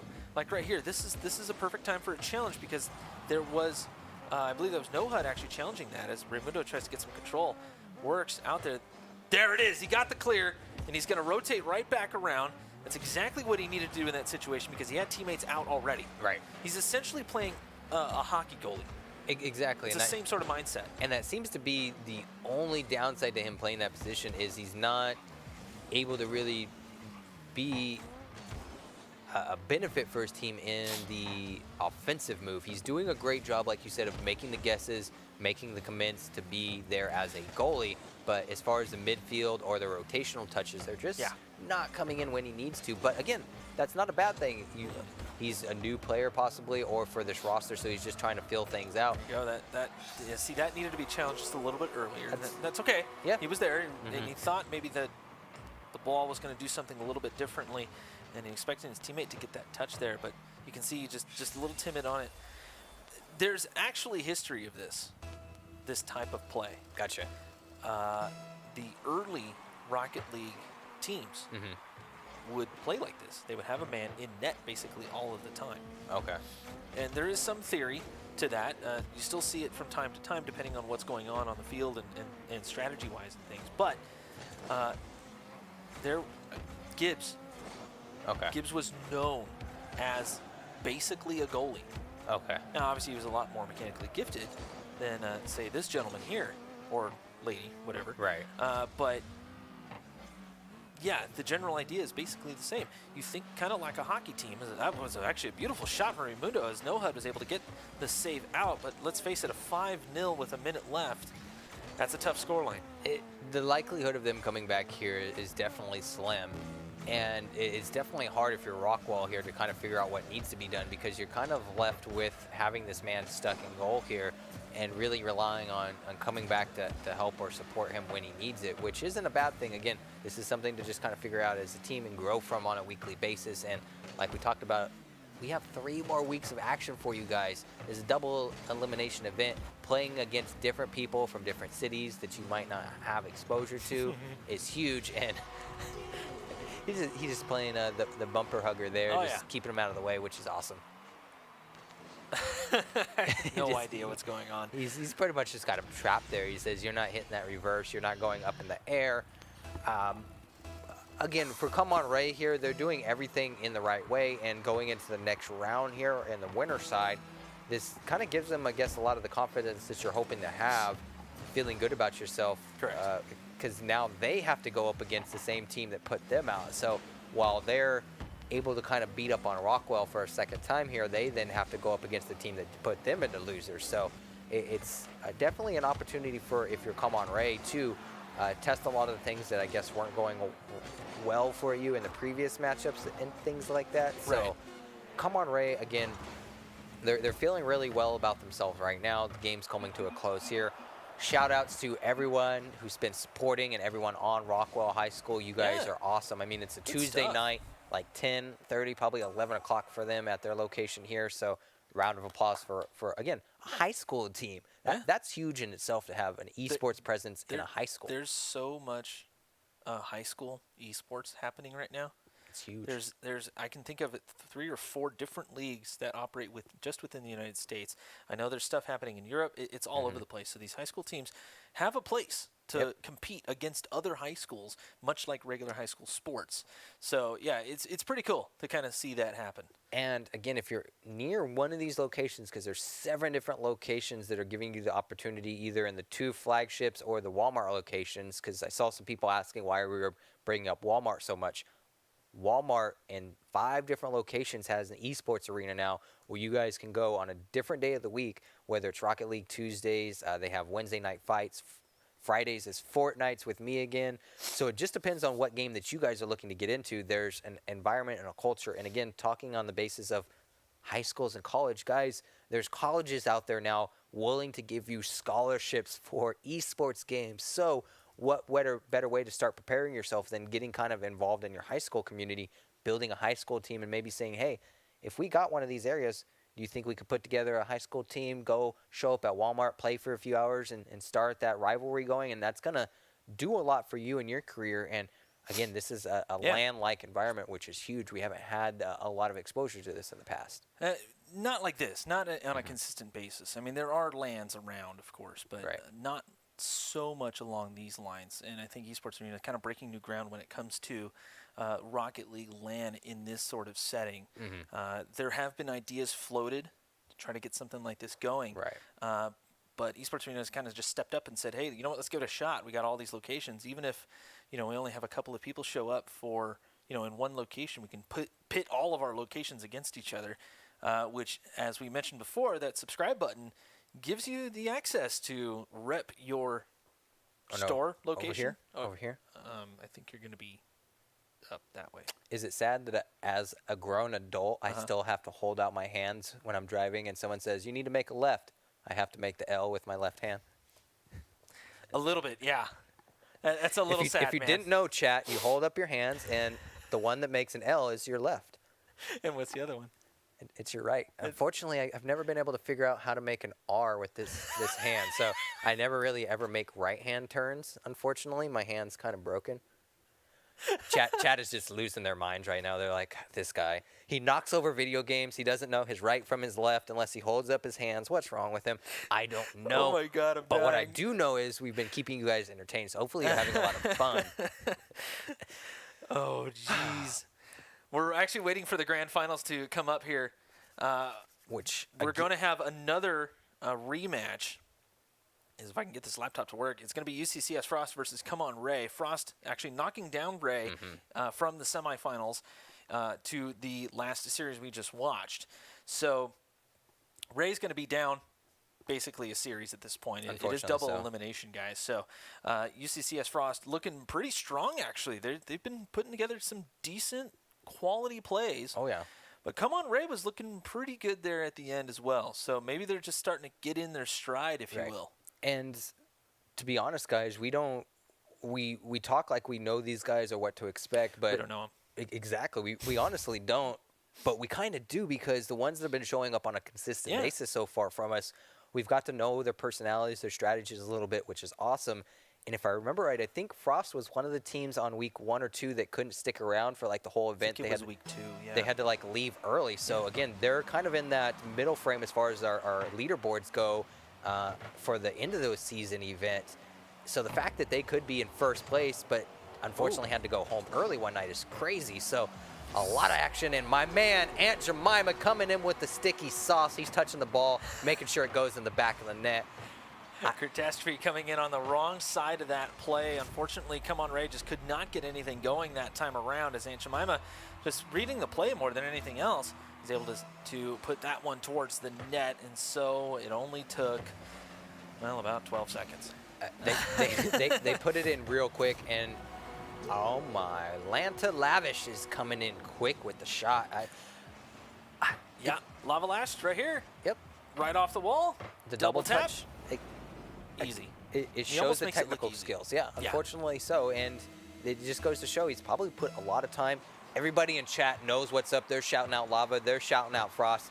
They know who the champs are. But is Come On Ray going to be able to answer this aggression that Frost is coming out right on the gate with? Before we lose him, shout out to Lawler for stopping on by and saying hi. Welcome in, man. Hope to see you soon. Hopefully we can get a beer soon, man. As Come On Ray comes on through here.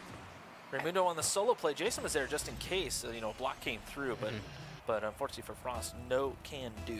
It definitely looked like Lava was maybe just playing a little bit too ahead of himself. He knew the touch was going to come in and unfortunately missed it, but I'm keeping my eyes on UCSS. Ooh, here we go. Catastrophe going for the double. He didn't even need to, and off of the post, they're going to tie it up. It's just over 30 seconds. We just need to shut up and let this game play out, because stop being a promo man. 4 goals in less than 30 seconds. Yeah. We got ourselves a little bit of a Texas-style shootout here. They're going back and forth. It's like shooting fish in a barrel right now. It's just nonstop, repeating action as, again, a center comes in. Hopefully the clear is there for Ray. Catastrophe just finding himself in the right spots. He puts it down in the corner so Aunt Jemima can go for the second touch here. Finds the net empty and the shot's going in. Aunt Jemima answering back to take the lead for Frost here. Frost basically just setting this one up, and Aunt Jemima all alone, realizing that nobody was in the backfield here for Come On Ray. Huge mistake. We saw him do that a few times in the last series and actually paid for it quite a bit. Frost will make them pay for it just about every time, so they're going to have to be prepared for that. As Catastrophe comes up for this for Come On Ray. Just over a minute gone finally, and it's we have 5 goals in the net. Absolutely insane as Catastrophe comes up for this, trying to add a little speed to it. But Frost getting a little bit mixed up on themselves. Jay Hensley trying to fit himself into this team a touch. He's just having a little bit of frustration as it looks like Aunt Jemima has been kind of aching to, well, put some sticky on that. No, I can't finish that. Aunt Jemima is thick. She or he, depending on you know, the preference on what they want to be called. But Aunt Jemima is coming in hot tonight, and there's nothing better than some hot syrup on top of your pancakes or waffles. But Raymundo answering back to equalize it there for Come On Ray. So this is just a wild game. This is an absolutely wild game, about to turn into a wild series because this one is a best of 5. Yeah, so an update for those maybe not watching chat. CSU Fullerton versus the Doggers here in Orange County. There is an update. Game 1 goes to Fullerton. Awesome.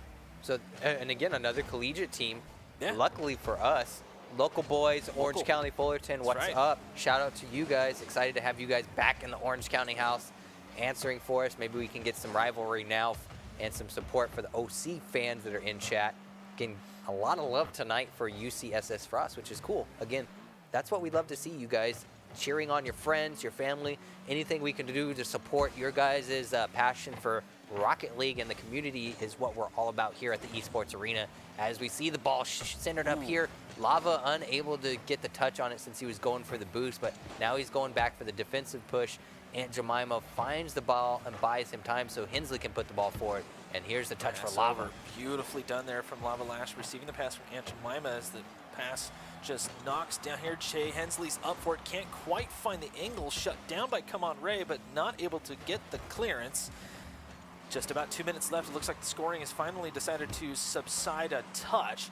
Raymundo looking for the pass. Catastrophe is there, and as the ball dies out in the corner, it will be Lava Lash to take out, connecting with Aunt Jemima, coming off of the wall. Just going to slow play this one towards the net. Gets the save. Raymundo on the flyer. Now they're going to retaliate. There was one back. Lava Lash made it back just in time, but good Lord, that save. Beautiful save, and that's the difference between a great team and a good team there, as Frost does such a great time of capitalizing on the defensive timing to get back in time and then re-pushing the ball back all the way on the side of the field. Hensley seeing the double commit, no one in the side of the net, plays the post and says, how do you like that?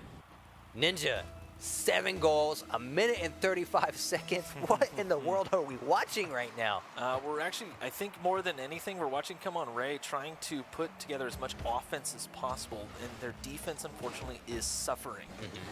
Frost has been able to mount a decent defense for the most part, unless they get completely clobbered by Come On Ray, but as Aunt Jemima trying to play this one out, looking for some support. Jay Hensley end up just hanging out there in the crease, no big deal to him, and pretty much just sipping a soda and taking some popcorn while he's at it. As Hensley up for this, just about a minute left. Catastrophe looking for the tying pass up as Aunt Jemima just basically killing time. UCCS Frost comfortable with just the 1-goal lead. As they take a shot, everybody missing. Come On Ray is starting to fall apart, let's face it. They did a very great job at the beginning of this match, kind of answering the offensive and defensive pushes and really making sure that they were equalized. And now Frost is, I've seen a few things where they're showing some skill sets that we see in those higher division teams that you don't see, and a lot of backwards passes that they're not afraid, because they know Come On Ray is going to fall back in a defensive push. So they're not afraid to make those backwards passes, put the ball in their own net, and win it out that way as well. And see, that should have been a shot there from Jason. Lava coming off the wall here. Knocks it high as Lava goes high on this. And Jemima a little bit off target, but come on, Ray grouping up at the top of the box. Can't really do much with it. And finally they get the clearance. It'll be Catastrophe trying to set up here for a shot. Lava Lash knocked away, but luckily the goalie there for Frost able to knock away Raymundo's shot. Frost is trying to keep a 2-goal lead here. Some speed coming out here from Come On Ray. Catastrophe trying to chase this down. They got to score basically right now. Ball sufficiently slowed down here by Frost, and that should give them game 1 cleared away, and the fake rule number 1 goes into effect. Finally, the ball does touch the ground, and Frost take the win. Woo. So our chats are saying who's going to take what. They're guessing at who's going to win. This is awesome, guys. And one of the big things we saw there by Frost is that they really just didn't give up at all. I mean, there was a high-action game. And it's interesting to see because it seemed like Aunt Jemima and Lava were the 2 offensive pushers. And Hensley was the one kind of playing a little bit back, which from the previous games, maybe they're just trying some things out. But I've seen a lot of actions in previous weeks for Hensley. So if you guys are in chat, keep your eyes on him. He can come out of nowhere real fast. So Hensley kind of playing the third man. It looks like he's more or less playing as a striker. Okay. More than anything else. And he's there kind of to offer support on the, the defensive retreats. And Aunt Jemima and company are basically just hanging out. And that's it. Since we're on the topic of breakfast foods. Yeah. Waffles or pancakes? Really depends on the mood. Okay. I can appreciate that. We're talking fresh made, right? Fresh made by Papsy with the chef hat, the apron, and the Aunt Jemima sauce. I'm gonna have to go with a waffle, man. That's my man. I'm good with waffles. You can throw a little jelly on there, throw a little whatever, basically whatever you want. Some strawberries, some whipped cream, whatever. It doesn't matter. I want to hear from you guys in chat.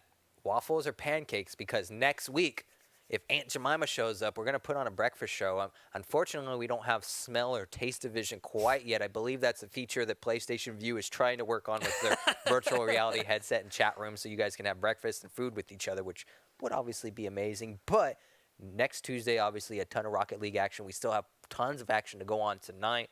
So hopefully you guys aren't hungry after talking about all of this amazing breakfast food. I promised the production staff some pancakes and waffles, and now they're just so angry. I made them hangry is what I think it is. You did. I'm actually starting to get a little hungry myself, and I ate before I came in.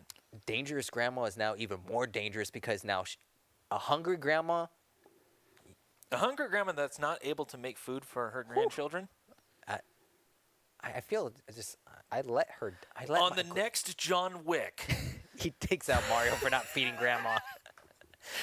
I let Grandma starve. How terrible does that sound? Going to the store because Grandma must make us all food. Sad. Feels bad. So we're just waiting for the teams to play catch up here, guys. Not a whole lot. I feel like we're just wasting time only because there's not a whole lot I guess we could really say for the two teams. I mean, I'll be honest with you. It's Come On Ray has a lot of work to do. Let's face it, but they have made significant strides in their play. For example, that save right there is a perfect example of that because they wouldn't have been able to do that, say, 3 weeks ago. Oh, no. When we first saw them, they wouldn't have had the confidence to even do that. They probably would have let the shot go directly in and not tried to at least make the read, which, again, you guys, this is what we've talked about before. You don't know if that read or decision is going to work for you.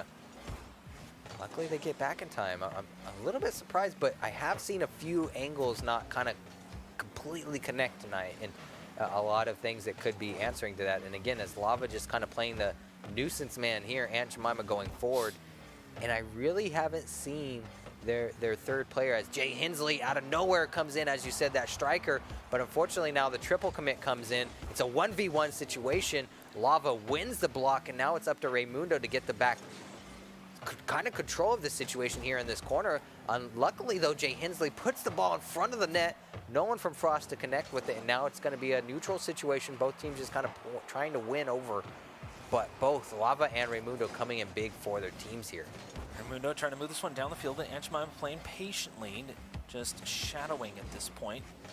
No challenge from Come On Ray. Looks like one did try. Catastrophe can't slow down Lava Lashed. Great demo there by Aunt Jemima to recognize that the triple commit was in by Frost and make sure the offensive push from Come On Ray wasn't going to come through and leave them too exposed here. Jay Hensley kind of centering it up. Nothing comes of it there. And now Lava in the air. Oh, Lava. Oh, man, you just couldn't get. That's one thing you have to realize. You know, you have to get behind the ball. When you're coming from sort of like an offsides sort of position, that's very tough to do. So UCCS Frost showing exactly why that is, and you kind of have to plan out your shots a little bit better. Here's Lava Lash, big miss. There was double miss there, and Aunt Jemima playing the patient game as always. Able to get there in time. Something I've noticed from Catastrophe as well, when he's flipping to try to get some speed, he seems to fat finger the boost. Okay.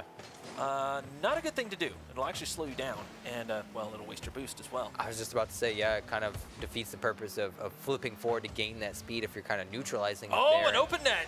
A great challenge comes in by Come On Ray. So again, this is one of the situations now where if you're Come On Ray, you really need to capitalize that, understanding you have the lead. Don't make any of those small mistakes that can give the advantage over to Frost to equalize it here.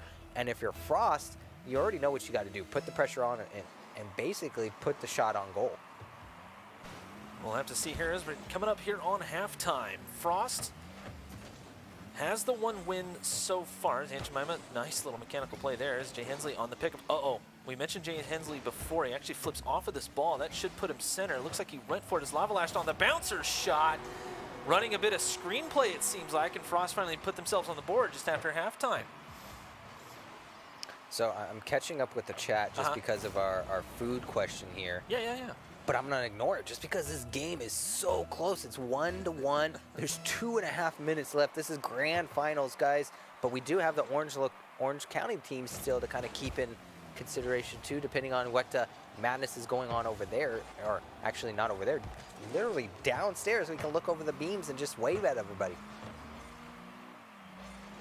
Everybody's trying to get in position here. Come on, Ray, trying to make an offensive push. A real fight for control of the here ball. we go. Shot comes in. Woo! Raymundo connecting with the piece there. Nice little speed play. Here's Lava Lashed on the miss. It'll be Catastrophe just barely getting past Jay Hensley. And Aunt Jemima thought he might get a little bit fancy with it. Come off the top of the goal. And don't get me wrong, it looks cool, and it can result in a fantastic clear, possibly on target as well. But if you don't connect, well, guess what? It's going in. And sometimes that's why you go for the things that you know are a possibility versus the, like you said, the fancy or the cheeky stuff. But this is an environment where, hey, maybe they're trying to hype you guys up in chat. This is a great game. You guys are having fun. We're having fun. And both of these teams are putting on a highlight reel of action right now. So Aunt Jemima going into the corner with the ball, a little bit of a miscommunication as two people committed and tried to get the touch there. Jay Hensley just kind of being a nuisance for Come On Ray. And this is the issue I've seen with Come On Ray. Once they take the lead, is they seem to kind of turtle up a little bit. They don't play as fast or as aggressive.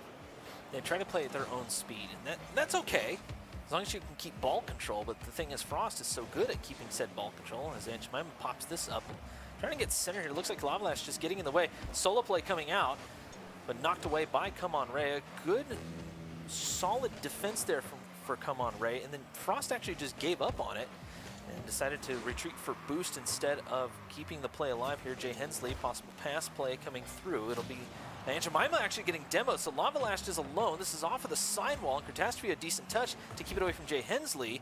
Hensley can be so dangerous, actually, if he decides to start getting involved. If Lava Lash and Aunt Jemima allow him to rotate in, there might actually be another score.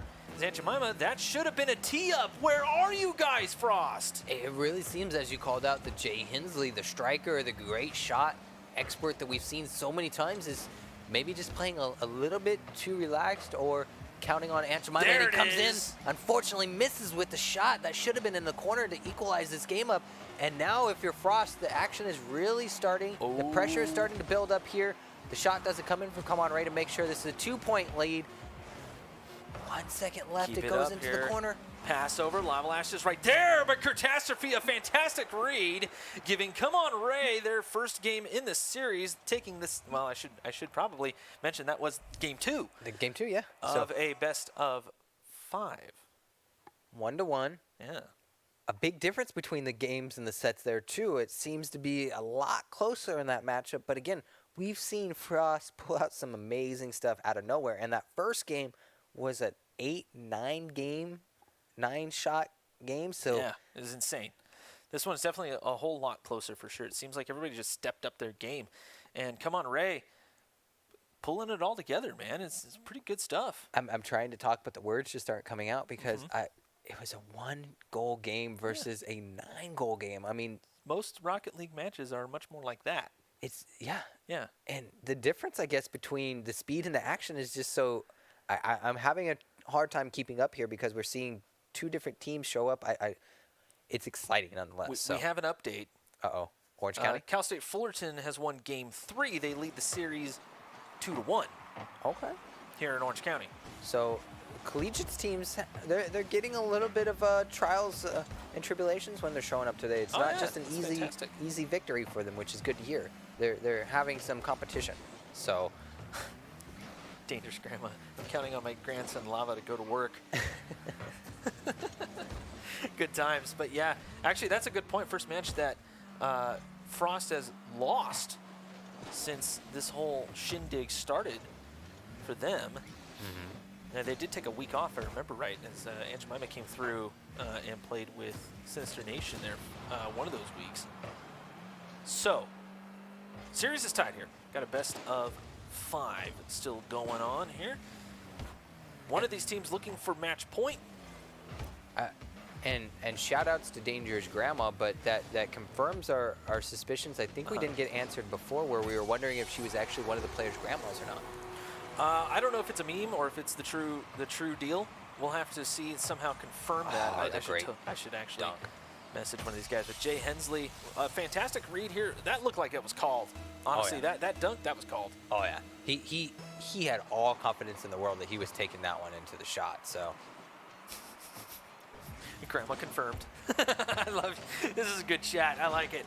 It's Jay Hensley coming through again. Oh, manages to fall on the ball, and Frost to take the early 2-goal game. I got to see this one again because this is finally what we've been looking for is Jay Hensley to kind of come a little bit more into the action of the play, and this is exactly what happens when he's involved. The ball goes into the net.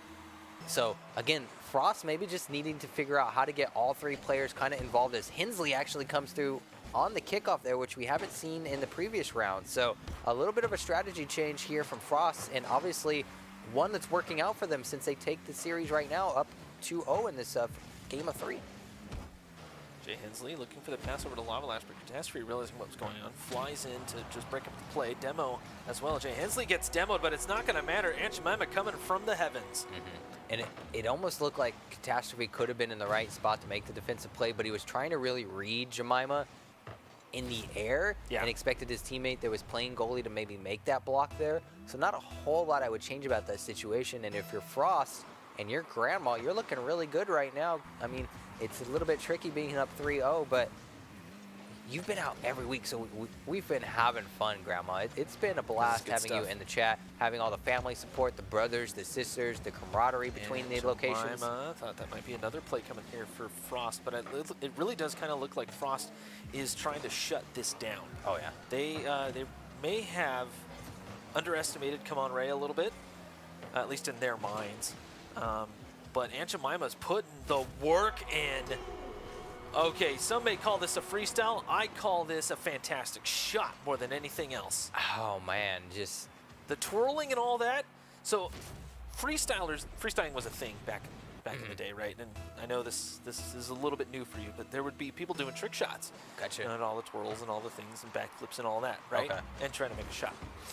It turned into a thing where people started using freestyle moves to actually confuse their opponents. Gotcha, okay. Because then you don't really know which way the ball's going to go, and then suddenly it's in the net. It's kind of that. That's where the flip reset came from. Gotcha. Things like that. It really makes the opponent guess, and then you're playing off the read or the guess, like you are sometimes with those free kicks in a soccer match. That right there. Oh, and it goes off the post. We're still a 4-0 here as Come On Ray have not been able to mount much of an offense at all. And we're halfway through game 3. Jay Hensley was actually showing off some great technical skill there, going for the bounce, and it seems that a little bit of a role change has kind of opened up here, or they're letting him kind of really let off the reins because he's flying around the field. A great touch comes in. Catastrophe's got to win this one for Come On Ray to make sure a 5th goal doesn't come in here. But so far, Frost is just doing a great job of putting on the pressure and playing as the 3-mon. The touch comes in there. It's all up to Lava to kind of fall back here, keep the ball in the corner so his teammates can hopefully get some time to fall back and support. And now Aunt Jemima with the cheeky touch. Going for the cheekiness. Jay Hensley right there indeed. Yeah. That duo is so nasty. No, they are so... honestly, Frost, when they get going, they're practically unstoppable, at least so far here at Esports at the Esports Arena tournaments. They do have... Look, let's face it. Let's bring them down to earth a little bit. They have their issues. But when they finally get on the same page, they're able to put together plays like that. There's some overcommittance a couple of times. There's some little niggling defense issues. Right. Those can be worked out, and I think once they really start get going on the collegiate tournament scene, they will be able to work those things out. Yeah. But Come On Ray is actually putting up a decent fight. It's just that Frost has actually just cranked up the wick more than anything else. Yeah, whatever light switch they hit or energy drink supplement that they used that gave them wings right now, they're just flying all over this map. Jay Hensley has come out of nowhere, and there, again, Lava and Jay Hensley, and Aunt Jemima and Jay Hensley, no matter what the pairing is right now, is so smooth. The communication is on point. I don't see another team coming in right now and toppling them. So it looked like Aunt Jemima right there was just getting a little bit tangled up in the syrup bottle. A touch, trying to get it to trying to get the rest of the syrup down to the cap. You gotta smack the bottom. Out. Yeah, of course. But you gotta smack what? You gotta smack the bottom. Smack the bottom. The bottom of the syrup bottle, sir. Okay. I gotta speak in correct full sentences. That's right. My yes, apologies. Yeah, you have to remember, we're talking about Twitch chat. Speaking of Twitch chat, I did go back and look at some of the answers. My feelings are hurt, chat. I saw more answers about pancakes than I did waffles. Wow, really? And you know what really hurt my feelings? Someone threw a monkey wrench in, and they said one that I didn't even think of, which kind of evaluates my answer. They brought up French toast. Oh. That's a game changer, man. French toast is... Yeah. Our producers are dying. It's a producer. I'm so trying not hungry. to lose my job by calling her out, but... No, fine, I'll call her out. Call her out. She's clearly very, very hungry. Oh, and we keep talking about food. Burger King, French toast, okay, dipper sticks. Enough. Seriously, I'm actually starting to get kind of hungry. But Frost on the 7-0 game 3. That's a tough one for Come On Ray to swallow, and Jemima. I think it's fair to say, Frost, well, obviously they have this one, but, Come On Ray they just completely fell apart there about 30 seconds into this one. Unfortunately so, yeah. I mean, I hate to say that because they were playing so strong. Super strong. The game 2 was only a 1-goal difference. This one, unfortunately, I'm going to say it's a blowout, but a great showing by Come On Ray. They had a great event today. Shout-outs to everybody in chat that's been kind of really boosting up Frost and showing a lot of love over to Ray as well. It's been fun. I see the support for the toaster strudels. I'm going to shout you out and say, you know what beats toaster strudels? Pop-Tart Bites. If you haven't had them, Pop-Tart Bites are way better than toaster strudel. Dude, I'm a food fanatic. Junk food, food in general, I try everything. Pop-Tart Bites, bro. You got, picture a tiny, like, pizza rolls. You've had pizza rolls, right? Of course. Pizza rolls are, I'm not going to say they're the better version of pizza because they have their flaws, but they're a very convenient, awesome version of pizza, right? Picture a pizza roll, but a Pop-Tart. I'll still take the toaster strudel by a long ways. A long ways. Chat's not been showing me any love, so they're probably not going to support me anyway. So moving along here, aside from the food. They're correct, sir. I'll admit when I'm wrong. We do. No, hey, you have your taste, man. You roll with it. You roll with it. No shame here. No shame. No shame. I'm going to disagree with you. Okay. I like that. But I'll take your shame. Anyways, we have one more game. So hopefully Come On Ray is able to do something he needs here. some milk. No kidding. But Frost versus Come On Ray, this one has been kind of gnarly, let's face it. Frost pretty much stomped him in the last game, and Come On Ray just having a really hard time putting anything together. And they've kind of fallen apart as a team more than anything else, which is kind of sad to see because their road here, the journey here, has been very interesting for them. And I think that Come On Ray has actually learned a whole lot. It's just that Frost have decided to pull out all the stops and not quit at all. No. And while they have been sportsmen about it, you know, they're going for harder shots. Right. They may look cool, but their harder shots are actually very easily defended. And I think with Come On Ray can realize that if they can get their positioning correct, almost all those shots would have been defended.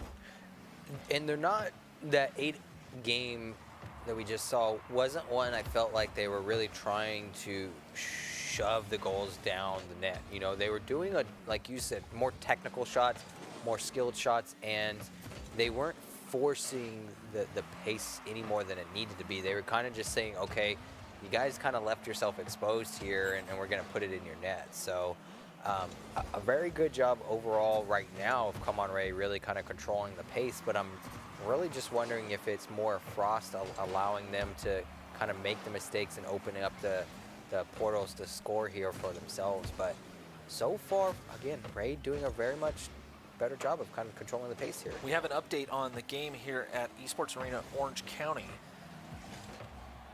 Cal State Fullerton has just won the series 3-1. Okay, so not a huge surprise, but we might see.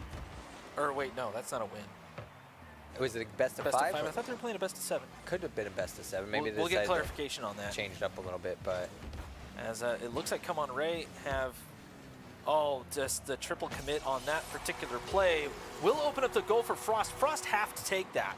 Look, they're trying to be sporting about this as much as they can, and Come On Ray, they've been missing. Let's face it, they have been missing a lot of very technical touches and very needed touches. So Frost, you have to take that goal. Gotcha. It would just be mean if you didn't. Right. You know what I mean? It's a little bit kind of disrespectful to not put it in the net when it's supposed to be in the net, because at the same time the other team is now not getting the opportunity to learn off of that situation. So if you're Frost here, you really want to put the pressure on, but like we talked about, doing it in a nice, controlled way. So yes, Grandma, that's hopefully the plan, is to get the Orange County location winner matched up for this winner here. And it may come down to UCCS Frost versus Fullerton, Yeah, which CSU Fullerton. I'm pretty hyped to have a collegiate matchup in the grand final, so that would be huge. You're going to see me go full CCA. I'm going to shut up. I'm going to let you entertain the chat and hype it up, because I know these guys love having their name finally shouted out at the end of the evening here. Jason, well done. Rocking the reckless tag, and I'd have to say that's pretty reckless, but he made it look good, that's for sure. Dead center of the net and over one. Right, so. Beats Jay Hensley to the ball, goes over the top, puts it in the net. It's now tied up 1-1 with 2 minutes left. I think this is really where Frost is going to turn up the heat and kind of stifle them and show who the true champions are. But it's Rocket League, guys. Anything could happen. We've seen one overtime match tonight. Is this going to a second round overtime? We couldn't ask for a more exciting team matchup, but we still have Fullerton to get into the mix up against the winner of this matchup. Cross map shot comes in, goes off the top bar from Aunt Jemima. No follow-up shot comes through from Frost. The reset comes into place here as Come On Ray tries to put in a shot on goal. Lava coming in big for the defensive block there, and now it's a reset push for Frost to try to put a shot on goal here, but the commit comes in. Jay Hensley in the right place. Whoa! Woo, a little bit scary of a moment there if you're Frost. Yeah, a little bit. There was a double commit on that save, but it turns out exactly what they needed to do. As Catastrophe rotates in, we're starting to see some excellent rotation come out here from Come On Ray. San Jemima on the pickup, gets it past one, gets it past two. He's got one more. Catastrophe in the net, popped up off the crossbar. Jay Hensley is there, and a bit of a hesitation from Raymundo. That one could have been saved away. I think Raymundo thought that the ball was in, and then when he realized that, hey, I still have time to save it, I can get to it. Unfortunately, Jay Hensley flying in as a striker says, nope, I'm putting it in. So we're having some fun with this matchup here, because, again, to have an blowout game all the way now to a 2-1 game that's so close here. It's a lot of fun, and it's answering and bringing up a lot of situations that is really keeping us entertained all night long, guys. So huge shout out to everyone on Frost and Come On Ray as the final seconds close out here. We're really hoping that Come On Ray can extend this series. It is a double elimination, so hopefully they don't go out here. 10 seconds left on the board as Raymundo equalizes it here. Uh-oh. Ninja. Raymundo, this is beautiful here. Jason just challenging Lavalash, and that actually set it all up. Raymundo was creeping up on the play just to see what he could do, and sure enough, he strikes it home. Come on, Ray, trying to tie up the series and force the game 5. It's 2-2, everyone. On the edge of your seats, we might see an overtime. Maybe not. Lavalash able to get it past. Oh no, it's dead in front of the net. Aunt Jemima on the keep up. Jay Hensley is there, but Catastrophe gets in the way, and we have overtime in game. Oh my God! In game 4, here we go, guys. Get the popcorn out and get the sodas cold. It's a good one. Luckily, both players went for boost. They're able to get back in place for Frost. They win the offensive push here. Jay Hensley and Lava playing defense right now. Across the field, Lava coming in with the block. Jason just setting it away. Aunt Jemima setting this one up off of the backboard. Raymundo on the wrong side of this play, trying to get a pass off to Jay Hensley. That was Aunt Jemima. Lavalash also triple committed on this, but come on, Ray, all bunched up in their side. See Aunt Jemima going for a shot there, but blocked away. I believe that was Raymundo, just shutting down the play all the way around. Come on, Ray, been doing it. Lavalash on a random shot. As Come on, Ray, trying to get organized. Just Raymundo go for the ball, guys. Low. Wins the challenge here. Aunt Jemima, he's the person to keep an eye out for as he wins the dunk, puts some speed on this ball. He's going to challenge it here for Jay Hensley to come in, hopefully for the shot. Communication comes in. They have the defensive push. Follow-up doesn't come through as Jay Hensley puts it back in the corner. Aunt Jemima has to come back now for the follow-up shot on the goal. And now Lava's playing a little bit too far back as the third man. Aunt Jemima just hassling Jason on the backboard, trying to get a little bit of Reddit rules involved. Here's Jay Hensley going to try to set up Aunt Jemima. No, Raymundo shuts him down, but Jay Hensley still sticking with it.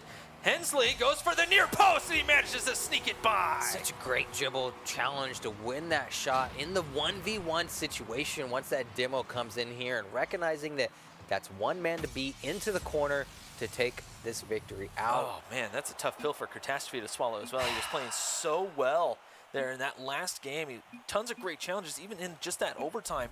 He was able to put together some pretty decent challenges, got a couple of good plays in there, but just found himself dead on the defense again. Come on, Ray. Shout outs to you guys. You put on such an amazing show there at the end. 2 overtime games to keep it so close. And again, I'm just going to say that one blowout game, it didn't mean anything. It was just kind of, sometimes that happens. It does happen from time to time. And you kind of just have to step back and say, you know what, we're going to show up afterwards and recollect ourselves. Exactly, yeah. And come on, I was just about to say that. Come on, Ray actually did a really good job. Oh, yeah. Actually, they didn't let it get to them too much. It took them about a minute or so to get back into their rhythm, it seemed like, and they did a pretty good job all around of finishing out the series. Right. More than anything else. I mean, the tie-up was fantastic. Because, I mean, I'll be honest with you. I've had some demoralizing games where I've just been goo-stomped like that. Oh, yeah. And it's sometimes hard to collect yourselves and, set down the headset and go, okay, and then start over again. We've mentioned that a few times in this particular season of the weekly events here at Esports Arena. You mentioned set down the headset, grab your bottle of water or whatever you happen to be drinking at the time, and put the controller down. Maybe even get up. Rocket League, you have a minute. Stretch. You might as well use it. So we do also have another update here from Orange County. Uh-oh. Cal State Fullerton has taken it. So, we now know what the grand finals is going to be? Confirming we may have a show match here. Because this wasn't expected. Because we had 2 teams at the Orangeville County location kind of show up a little bit unexpected, a little bit late. Yeah. So they've been kind of battling out. We weren't sure because of how long that series might take of whether or not we were going to be able to show it or not. So still kind of finalizing some things here. So there's some ideas being floated around. Let's put it that way. So guys, We will be reviewing those ideas, but it looks like both teams have agreed. Awesome. A collegiate Rocket League matchup in a LAN-like environment to take home some swag. Chat, you guys better be hyped right now.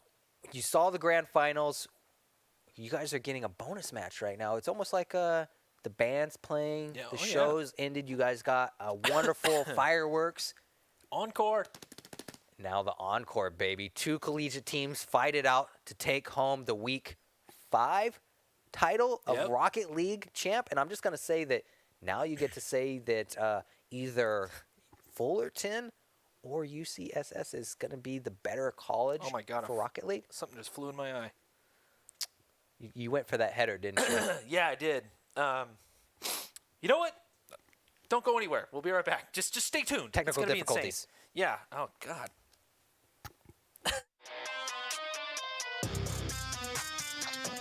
I expected Catastrophe to maybe be able to put a little bit more gusto on that to make sure it got to the back of the net, but he misses the block, and it's going to be an easy capitalization. King League obviously wasn't expecting such a slow play to come out of that. He was expecting something different. And again, the card just changing it up. It's really... They could tie up this series as Jay Hensley just popping this one up. Aunt Jemima towards the net from midfield. Raimundo King. Off of the sidewall, Hero has to get this touch. It's up, shot, no! There it is. It doesn't hit the kickoff there. But now, Hero towards the net, and Jay Hensley goes nuts. Look at the shot. We gotta watch this again, and I wish it was in slow-mo because it's so beautiful here. Just a perfect angle to put it between 2 guys off the top bar.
And here we go. The show match is underway. Homie Jay coming right out of the gate, slamming this one home.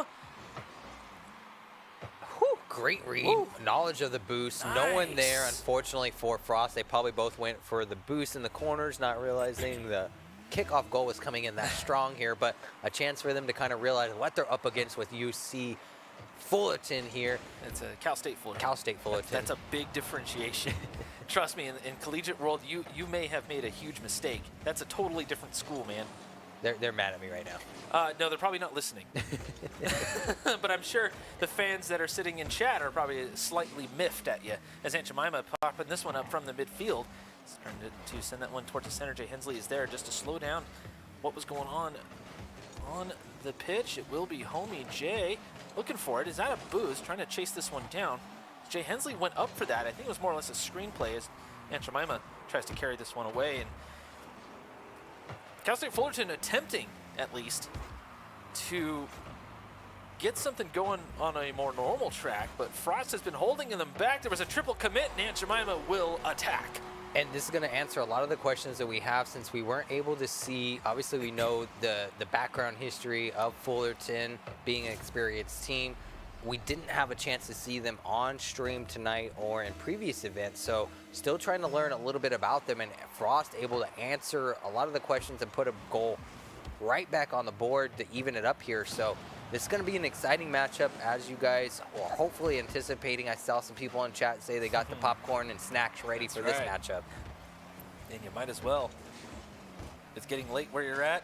How about you bundle up? And this it's a little chilly out there tonight. A collegiate show match. And collegiate show match. That's what we like to see, is a little bit of a rivalry between locations. Oh, yeah. Now 2 different colleges, and who would have thought that we would have had this action at the beginning of this seasonal event? So this is huge, guys. And for everyone that's in the chat, we're super excited to be bringing this on for you guys. Definitely thank both teams by agreeing to play this out, because they didn't have to. This is all for fun to keep you guys entertained. So the more you guys spread the message, if you guys are at any of these schools, let everyone know what day to show up. This is Rocket League Tuesdays, guys. Again, you can show up and do 1v1s, 3v3s. $10 lets you play in both events. The 1v1s, we tried to start a little bit early to get kind of warmed up and get you guys able to get some games in. That starts at 5:30. The 3v3 start at usually around 8. And then as far as the tournament in itself goes, the top 2 teams from each location at the end of the season will play in an end of the season event, which there's some big prizes that we're going to be releasing for the winners. That's pretty much all that we can say about that at this particular time.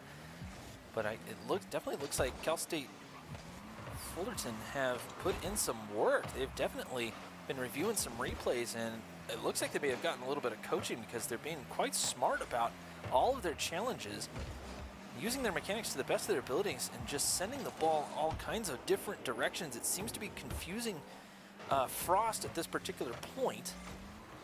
Homie Jay on the pop-up. That should have been a pass up, but Hensley will send it towards the corner. 2 minutes left-ish.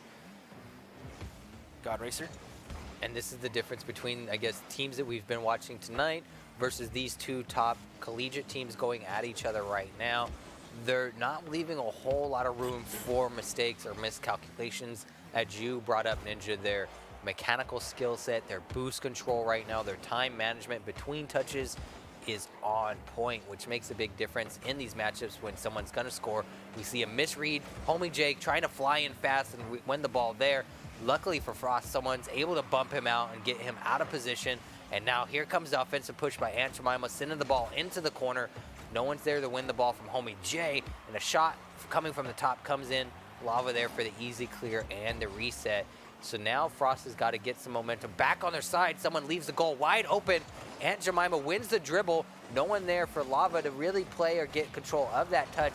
And now it's Jay Hensley on the board for a clean touch going into this corner to hopefully win this challenge. But Fullerton just doing a really good job of kind of capitalizing and making sure they're not making any mistakes on the touches. Yeah, the Titans remaining spaced out nicely. They're not allowing themselves to get caught out too much. And when they can, they've been able to recover fairly well as Aunt Jemima trying for a bit of a speed play. Lava Lash going way too far up. Jay Hensley realizing it wasn't really a play there to develop, so he backs off and makes sure that the net is properly covered. As Aunt Jemima going 1-2, possible, not going to happen this time, as Hero sends it away. Jay Hensley is there again, receiving that pass. It'll be off target this time, a kill out. Nice communication from there, but it's that shot from Aunt Jemima sends towards the corner. Now Lavalash trying to challenge this one. A little bit awkward off of the ceiling. Aunt Jemima will play this one out of the corner, looking for the third man, but Jay Hensley again wisely stays back. Looks like Hensley's trying to play as smart as possible, but we might have an overtime here. Potential for the Titans to come through. As Cal State Fullerton is going to let this one bounce. Maybe just allow for the overtime to happen. They're going to have to defend their net, though, as Lavalash heads up for it. Jay Hensley there again. Yeah, he's going to let that one drop, and I think that's a good idea. Smart play here. It's a best of 5. Go ahead and play the overtime out. As Cal State Fullerton's going to lose out on this particular kickoff. The setup. The pressure and the anxiety is kind of kicking into full gear here as game 1 in overtime comes into play. A shot tries to develop there for Frost, but it doesn't come through. The double commit for Fullerton now starts to develop as Lavalash comes out of the goal with a beautiful demo there, hopefully to gain the momentum, and the shot comes in. Double touch off the wall with Jemima, and the shot goes in off the top bar. That's the sauce I like to see with the stickiness. In DJ Hensley, this is a perfect play. Send it up there. Aunt Jemima already there, ready to go. They definitely called out the pass play. Well done on the overtime. And Frost find their way to a win. It was the long way to go, but a fantastically played. The collegiate show match here at Esports Arena coming in hot and heavy and a little sticky. I got to like air out the armpits. I got to get some more deodorants. Dude, I'm sweating. It's time to upgrade, man. A little bit, yeah. It's time to upgrade. Unfortunately, we have no sponsor to plug there, so you're not going to get a brand name. I can go shopping inside a Walmart. There it is. Bam! Go down the aisle, get me some all kinds of different shopping options. Get some Suave shampoo, some deodorant, some floss for my teeth, because you know we about to have some awesome breakfast food. French toast, pancakes, waffles. I got you guys covered. I'm waiting for the producer to stick her head out the window and give us the look. I made everybody in chat hangry. They hate me right now. They hate me. They're so angry. Probably. And I'm a generally likable guy. You didn't do anything wrong, Ninja. I know. I'm sorry. I let you down. I'm literally ticked. So we're not taking any time. This is how mad the producers are. They don't want. They want to stop talking about food. They're jumping right into game 2. And this is a best of 5 series, so this second game really kind of puts the pressure on if Frost can take it and put it up in a 2-0 series. And chat's just destroying me right now. Well, they're destroying both of us, let's face it. It's Aunt Jemima coming in, trying to keep some ball control. Just about 30 seconds into game 2. Lavalash, that's a miss. That should have been a clear, but it actually messed up Hero. It's going to give Aunt Jemima the ball. Looking for the pass over to Jay Hensley. Ran out of boost, tried to play it off, but just didn't quite work out as Cal State Fullerton was able to not actually challenge that ball. I think it was a smart play as we have a bit of a dead heat in the midfield as Aunt Jemima and Jay Hensley up for this. They're duking it out for it. Guys, you know, usually you don't want to double commit like that. You're on the same team. If you're going for the same push, there's no reason to have 2 cars doing the same thing. But I think they're excited that probably the emotions and the nerves are starting to set in as this highly competitive environment starts to really kick in. As a wonderful shot again comes in from Aunt Jemima. But luckily, homie Jay for Fullerton, who's been a huge presence for them, in the right place at the right time. A dangerous touch comes in off the back of his car there, puts it right in the center of the net for Frost. As UCCS Frost has been pretty patient, actually. They haven't taken a whole ton of shots. They've tried to get some setup going, but Fullerton has not allowed them really to get going, which is a good thing. I mean, there has been some possession game going off, though, as Frost has basically been keeping the ball on the offensive end pretty much the whole time. Hero shut down by Aunt Jemima on that clear as well. You can see Cal State Fullerton trying to just move it out of their side more than anything else. They haven't even been able to do that. Oh, this is tough. This is actually tough to watch. And Cal State Fullerton just trying to not make any mistakes. Oh, that's a big miss by, I think that was Aunt Jemima. Yeah, Lavalash takes on God Racer. It's a very technical move that he went for, and unfortunately didn't work out for him. Luckily, he had Lava, as you pointed out, back there for the support to... Yo. Uh-oh. Dangerous Grandma just subscribed. Shout out to Dangerous Grandma. We appreciate you. Hopefully you enjoy that new location emote that you get to show off. And the shot comes in. They scored a goal because you subbed Grandma. That's what you want to see with our main man, Aunt Jemima. Well done right there by Jay Hensley, just getting the touch towards that corner, realizing that Aunt Jemima was basically in position to make that shot happen. It was a heads-up play. It was an instinctual play, and it worked out beautifully there for Colorado Springs and the Frost. And now the Titans have their work cut out for them right now. They have about half a game left to try to tie this up here and hopefully not go down 2 games in this best of 5. Exactly, and one of the things that you called out that we saw, unfortunately, Frost kind of doing is doing those double overcommits, not recognizing the situation just like that, leaving their goal wide open for Homie J to come in with the equalizer. But something small that they can hopefully correct there as Jay Hensley and Jemima kind of get caught out of place. Yeah, they're just trying to move so fast all the time that sometimes a slow play or even just a slightly different thing than they were expecting just puts them right out of place. As Homie J looking for the kickoff goal. Can't quite do it. And Jemima coming in right with the back in, save. though. Oh, my goodness. Lava coming in with the second touch save. They're turning up the heat, ladies and gentlemen. Game 2 of a best of 5. The goal, oh my goodness, it's tied 1v1, and the shots are just flying in here at the goals for both sides. Frost trying to come in. Jay Hensley with the touch. Aunt Jemima coming in now for the third man. They got to get back to the goal as fast as possible. Ball's finally centered up. Luckily, Fullerton's not able to come through, and oh my goodness, the amount of action. Oh, the dunk! What Jay Hensley? Jay Hensley going absolutely ham on this. Homie Jay gets stuffed. It's the best way to explain that one. Ladies and gentlemen, there couldn't be a more exciting, hyped game for you right now. Do you need a towel? I do. You okay? I do. Please, sir. I am drenching in sweat. Oh, goodness. This game is disgusting. And kind of sticky. And sticky because of Aunt Jemima bringing the sauce. All that syrup. Anyways, Homie Jay getting the demo on it. That was actually a well-placed demo. I have a feeling that Fullerton is going to start getting a little bit more aggressive here. Homie Jay actually went for that. So the double commit on that play, that was absolutely brutal. They really didn't need to do that as God Racer comes through. Aunt Jemima. Center. That's, well, it's not a shot. Jay Hensley will still throw it towards the side. That's a shot. It's saved away. Give the VIP trophy to Jay Hensley coming in with the double saves to keep the lead in the goal right now for Frost. They have 30 more seconds just to kind of neutralize Fullerton as much as possible here. So close. Homie Jay just pops it up here. Aunt Jemima was already there. Lava Lash just getting in the way. Pass over to Homie Jay. God Racer is there, Hero, otherwise known as Drewy. Great read to buy time by Hensley and put it in their own corner. Well done there to just shut it down. Unfortunately, no one in the offensive push there. He's going to get the side touch for Aunt Jemima again, just to buy some time he needed that touch. Hero is there, trying to pass over to God Racer. Oh, the time. Oh, okay. Yeah, time does run out. And UCCS Frost take game 2, but that right there again. Well, my nails are gone. Your nails are gone. My deodorant's gone. We're in a new environment right now for Rocket League Tuesdays, guys. This is a show match, and they are doing just that. They're putting on a show, and I'm trying to avoid particular words right now. I'm so excited and hyped. I think this is what the kids call lit. It could be lit.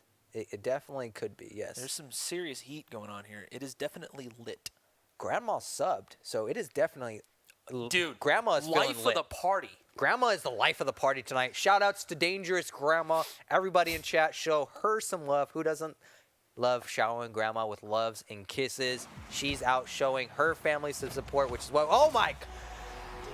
Jemima with the double touch off the wall coming into the game. Hello, sir. Grabbing some boost. On the pop-up, well done. Just a heads-up play there by Aunt Jemima to open up Game 3. UCCS Frost trying to blank Cal State Fullerton. The Titans do not want to go down like this, though. Oh, my goodness! Frost, what What are you guys doing? Jay Hensley getting in on the action. Frost came to solidify themselves as the best collegiate Rocket League champion. All you other schools out there now have someone to aim for, to beat, and it is UCCS Frost, ladies and gentlemen. This three-man team of Aunt Jemima, Lava, and Jay Hensley has been, without a doubt tonight, impressed us beyond belief. There's been some close matches, but they have been nonetheless. Oh my goodness, here it is. A beautiful challenge coming in there by Aunt Jemima to buy his teammates some space. Oh my God. He said, if cars had ankles, I'm breaking them. No, oh my goodness. Okay, I know you're slightly new to the Rocket League thing. Broken axles. Broken axles right there. Aunt Jemima throwing down the sticky slick. The bananas are flying. It's Mario Kart galore, it seems like, for Aunt Jemima, who is literally going ham and slathering it in syrup. His homie Jay wants to get in on the action. I just had a lumberjack slam the other day, man. It was so good. I slathered that ham with some syrup, man. Oh my goodness, God. the touch coming in there by Jemima for that save.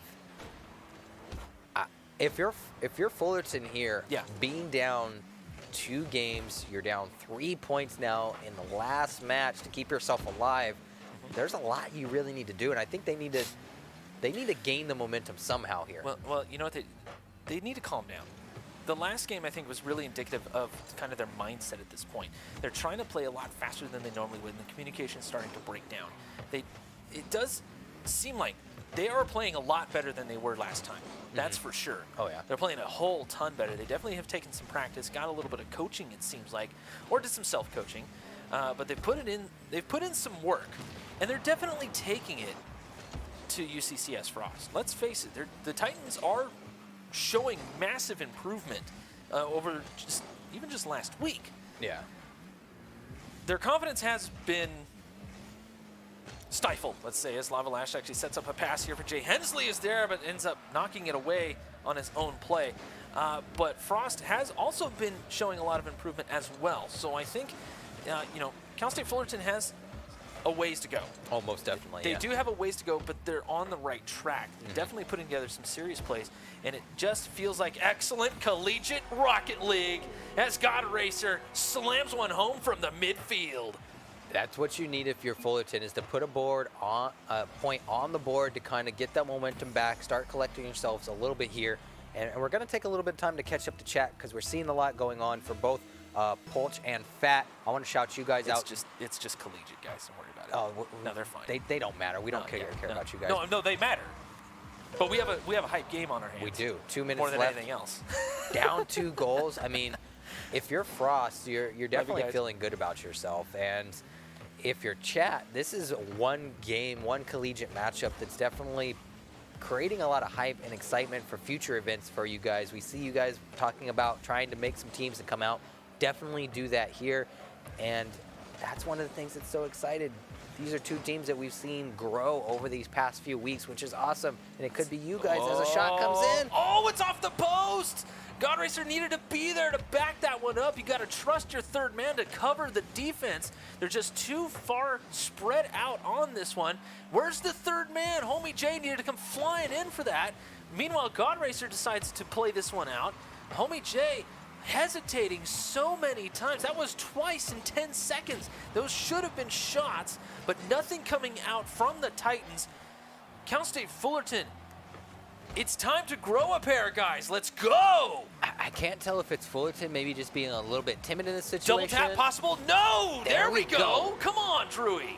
Get it done! A minute left. This is where they need to be. They're finally getting it, and I think if you're Frost, they played a little bit too passive here. They're not putting on the pressure since they went up in that 3-0 lead, and that's what we've seen so many times is teams get comfortable once they take that high commanding kind of position. So Frost needs to put another goal on net, start putting the pressure on, and they need to do it quick because Fullerton is answering. And Homie Jay, there's a shot. You mentioned the answer. There's God Racer on the follow-up. That's what I'm talking about. That is the follow-up that was needed for the Cal State Fullerton Titans. And this is why at any time, you guys need to have confidence in your individual skills, your skills as a team.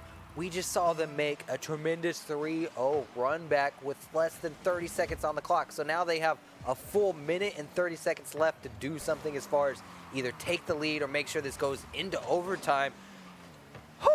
This is getting hyped, guys. Hero trying to set this one up. Jemima comes flying in for a defensive touch to set this one down. And it seems like Frost is just overcommitting now. The pressure's finally coming into their side. A little bit, but not too much. I think they'll be okay here as the 1 minute timer goes off. Jemima trying to set up Lava Lash for a bit of a ground play. That's going to get shut down by God Racer. God Racer again right up in there. Jemima, not the touch he was looking for, but it will work. Be able to carry it over to Lava Lash. Shut down by I couldn't quite see who that was. Unfortunately, I think that was Jay. God Racer, this is on target, it's in! They take the lead! Oh my word, I didn't expect for him to take that shot, but why not in that situation? He knows he can play it off the wall, maybe get a second touch in, but doesn't need to. Unfortunately, defensive block doesn't come in for Frost, and now we're looking at a game where Fullerton, who was down 3-0, guys, made the run back. Let's go, this guys. Is the collegiate Rocket League guys have been waiting and excited to see. I actually talked to these guys last week, and they were a little bummed with their performance. They wanted to come back with a vengeance. They're definitely doing it right now. I couldn't think of a better way to do it than to take down another very strong collegiate team, at least in the ones that have been shown up here. As God Racer was able to get past one, but not this time. Time is winding down. And Jemima coming in with the play here. He's going to play it off the corner, centers it up for Jay Hensley and Lava to come through. If you're Frost, you've got to commit and push your guys up right now with this time left. But it looks like Frost might be going home, unfortunately. Oh! Wow. That might have equalized it. That could have equalized it indeed, but the defense for the Cal State Fullerton Titans not backing down this time. And so we will see a game 4. If you're chat right now, this is what you want. This is all the excitement that you could ask for. I've been trying to keep up for over there, but it's just going and scrolling nonstop. They're memeing like crazy. Oh man, they're having fun. Welcome to a collegiate stream. I love it. This is the underground collegiate streams, I love it. man. Guys, I'm so happy you guys showed up. This is fantastic. So that means I get to give them a hard time. And as you should, because and they're going to give me a hard time, as they should. As they should, because these are they're getting a lot of their answers, and we're being fun and we're joking here, but it's still a competitive environment. Oh yeah, no, and this is fantastic. They get to say great stuff. They get to go back tomorrow and say, guess who's the better school? At least today. Anyways, as Jemima goes for another shot off a kickoff. And already the pressure starting from the Frost boys. And will be Lava Lashed on the setup. Not going to happen this time. It seems like Frost wanted to back off just a touch.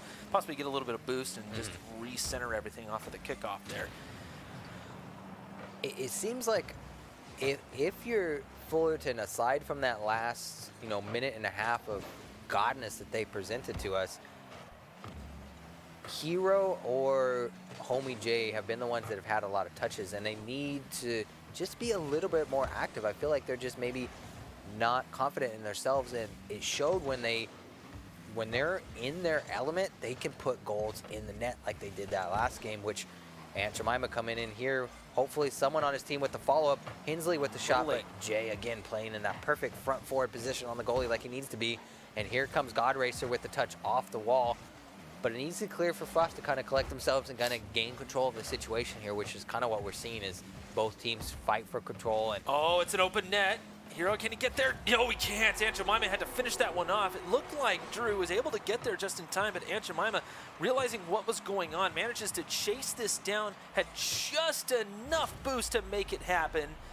That was a fantastic heads-up play there from all team members of Frost to actually make that happen. And Jemima stuck with the play and shows what his name is meant for. He made sure to go through with the follow-up, didn't know if it was going to work, but ended up working out for him. And as he puts in a shot off the wall, now it's just sitting in front of the net as 3 players from Fullerton are just kind of on the defensive push, relying on one man to play the post there. And Jay Hensley comes in with the follow-up. Homie Jay coming out of the net to block it.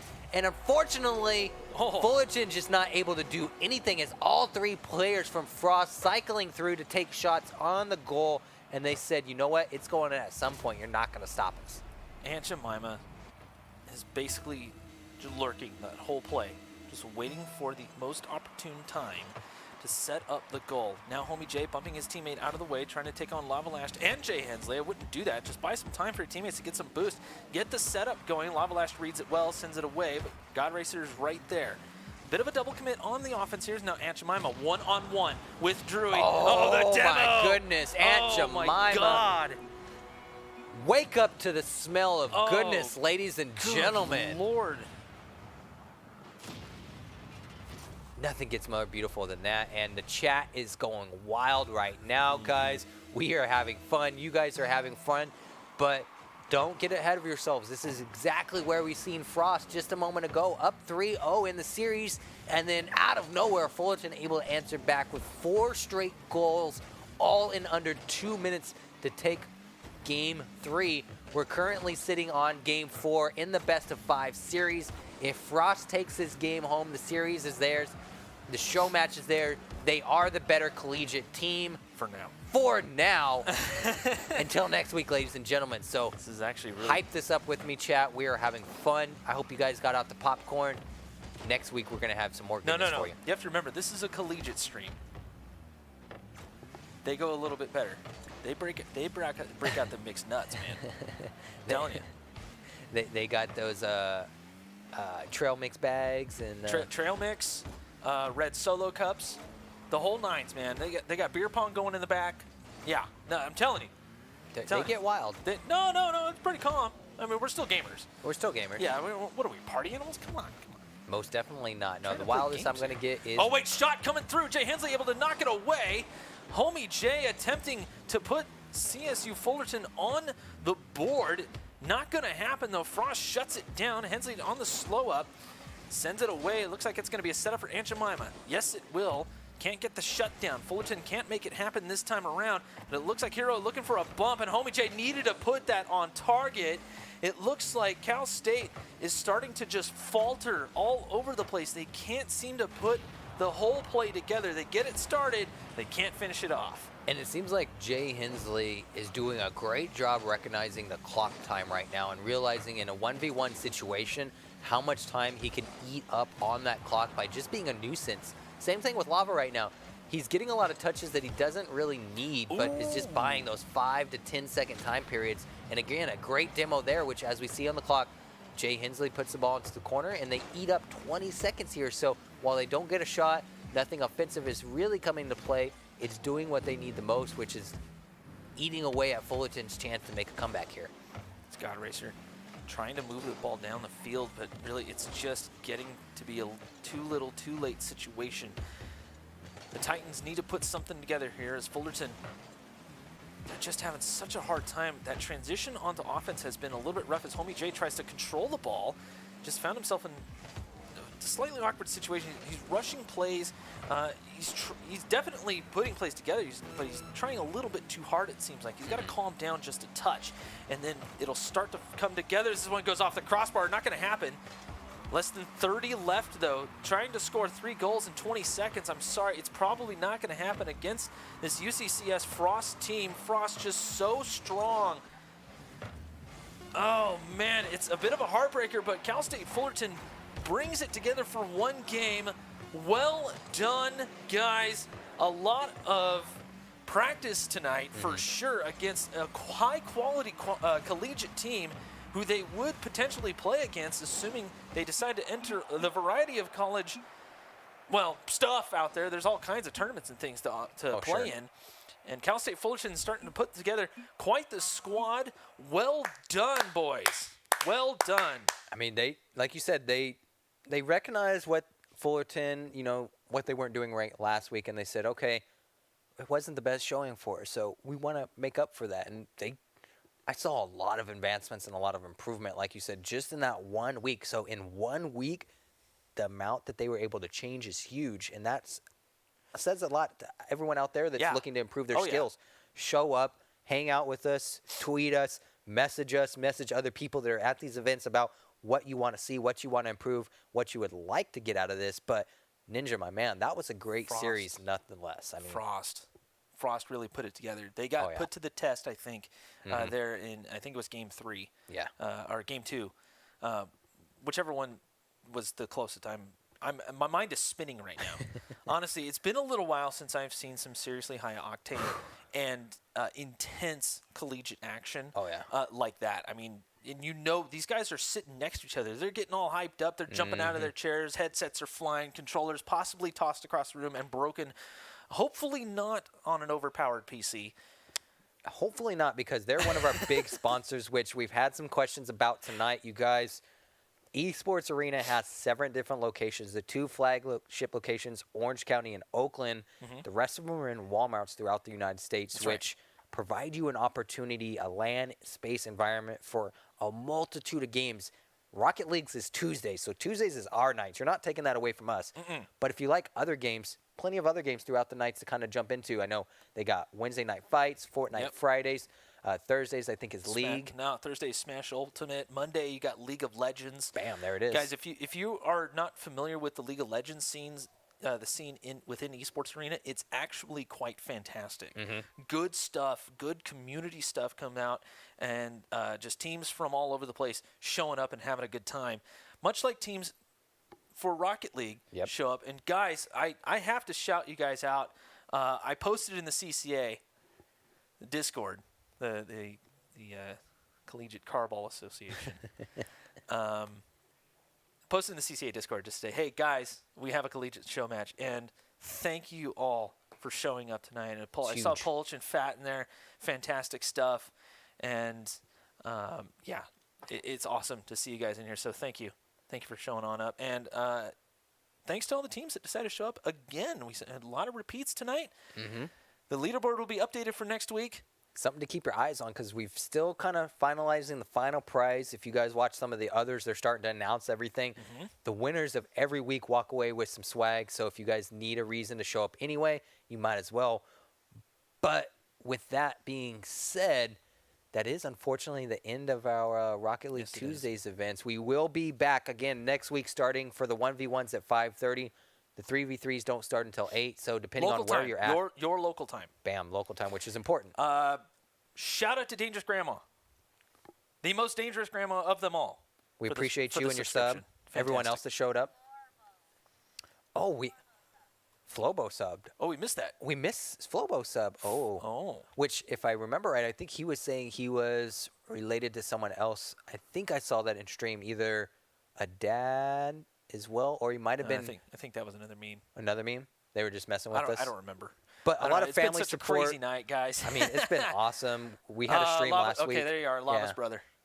See? Bam. There we go. So, brothers, sisters, grandmas, fathers, you guys have a LAN environment where your family can come support you and be entertained by Ninja's beautiful face, my destructive personality, which, as you can see, they've removed everything breakable in my sight. Excuse me. What? Handsome. I'm sorry. Handsome. I apologize. Yeah. I'm not the beauty. I'm the handsome. You're the handsome. Okay. You're the beauty. No, I'm the destructive one. I destroy everything. Okay. So my bad. Since I don't have anything to break. You know what? How about this? Let's end this. I like that idea. You like the idea? Yeah? Time to go our get some producer's waffles. staring at us again. Waffle time, guys. Waffle time. Guys, thank you for joining us tonight here at Esports Arena. Tune in every evening for some excellent gaming action, and then next Tuesday for more Rocket League. We'll see you next time.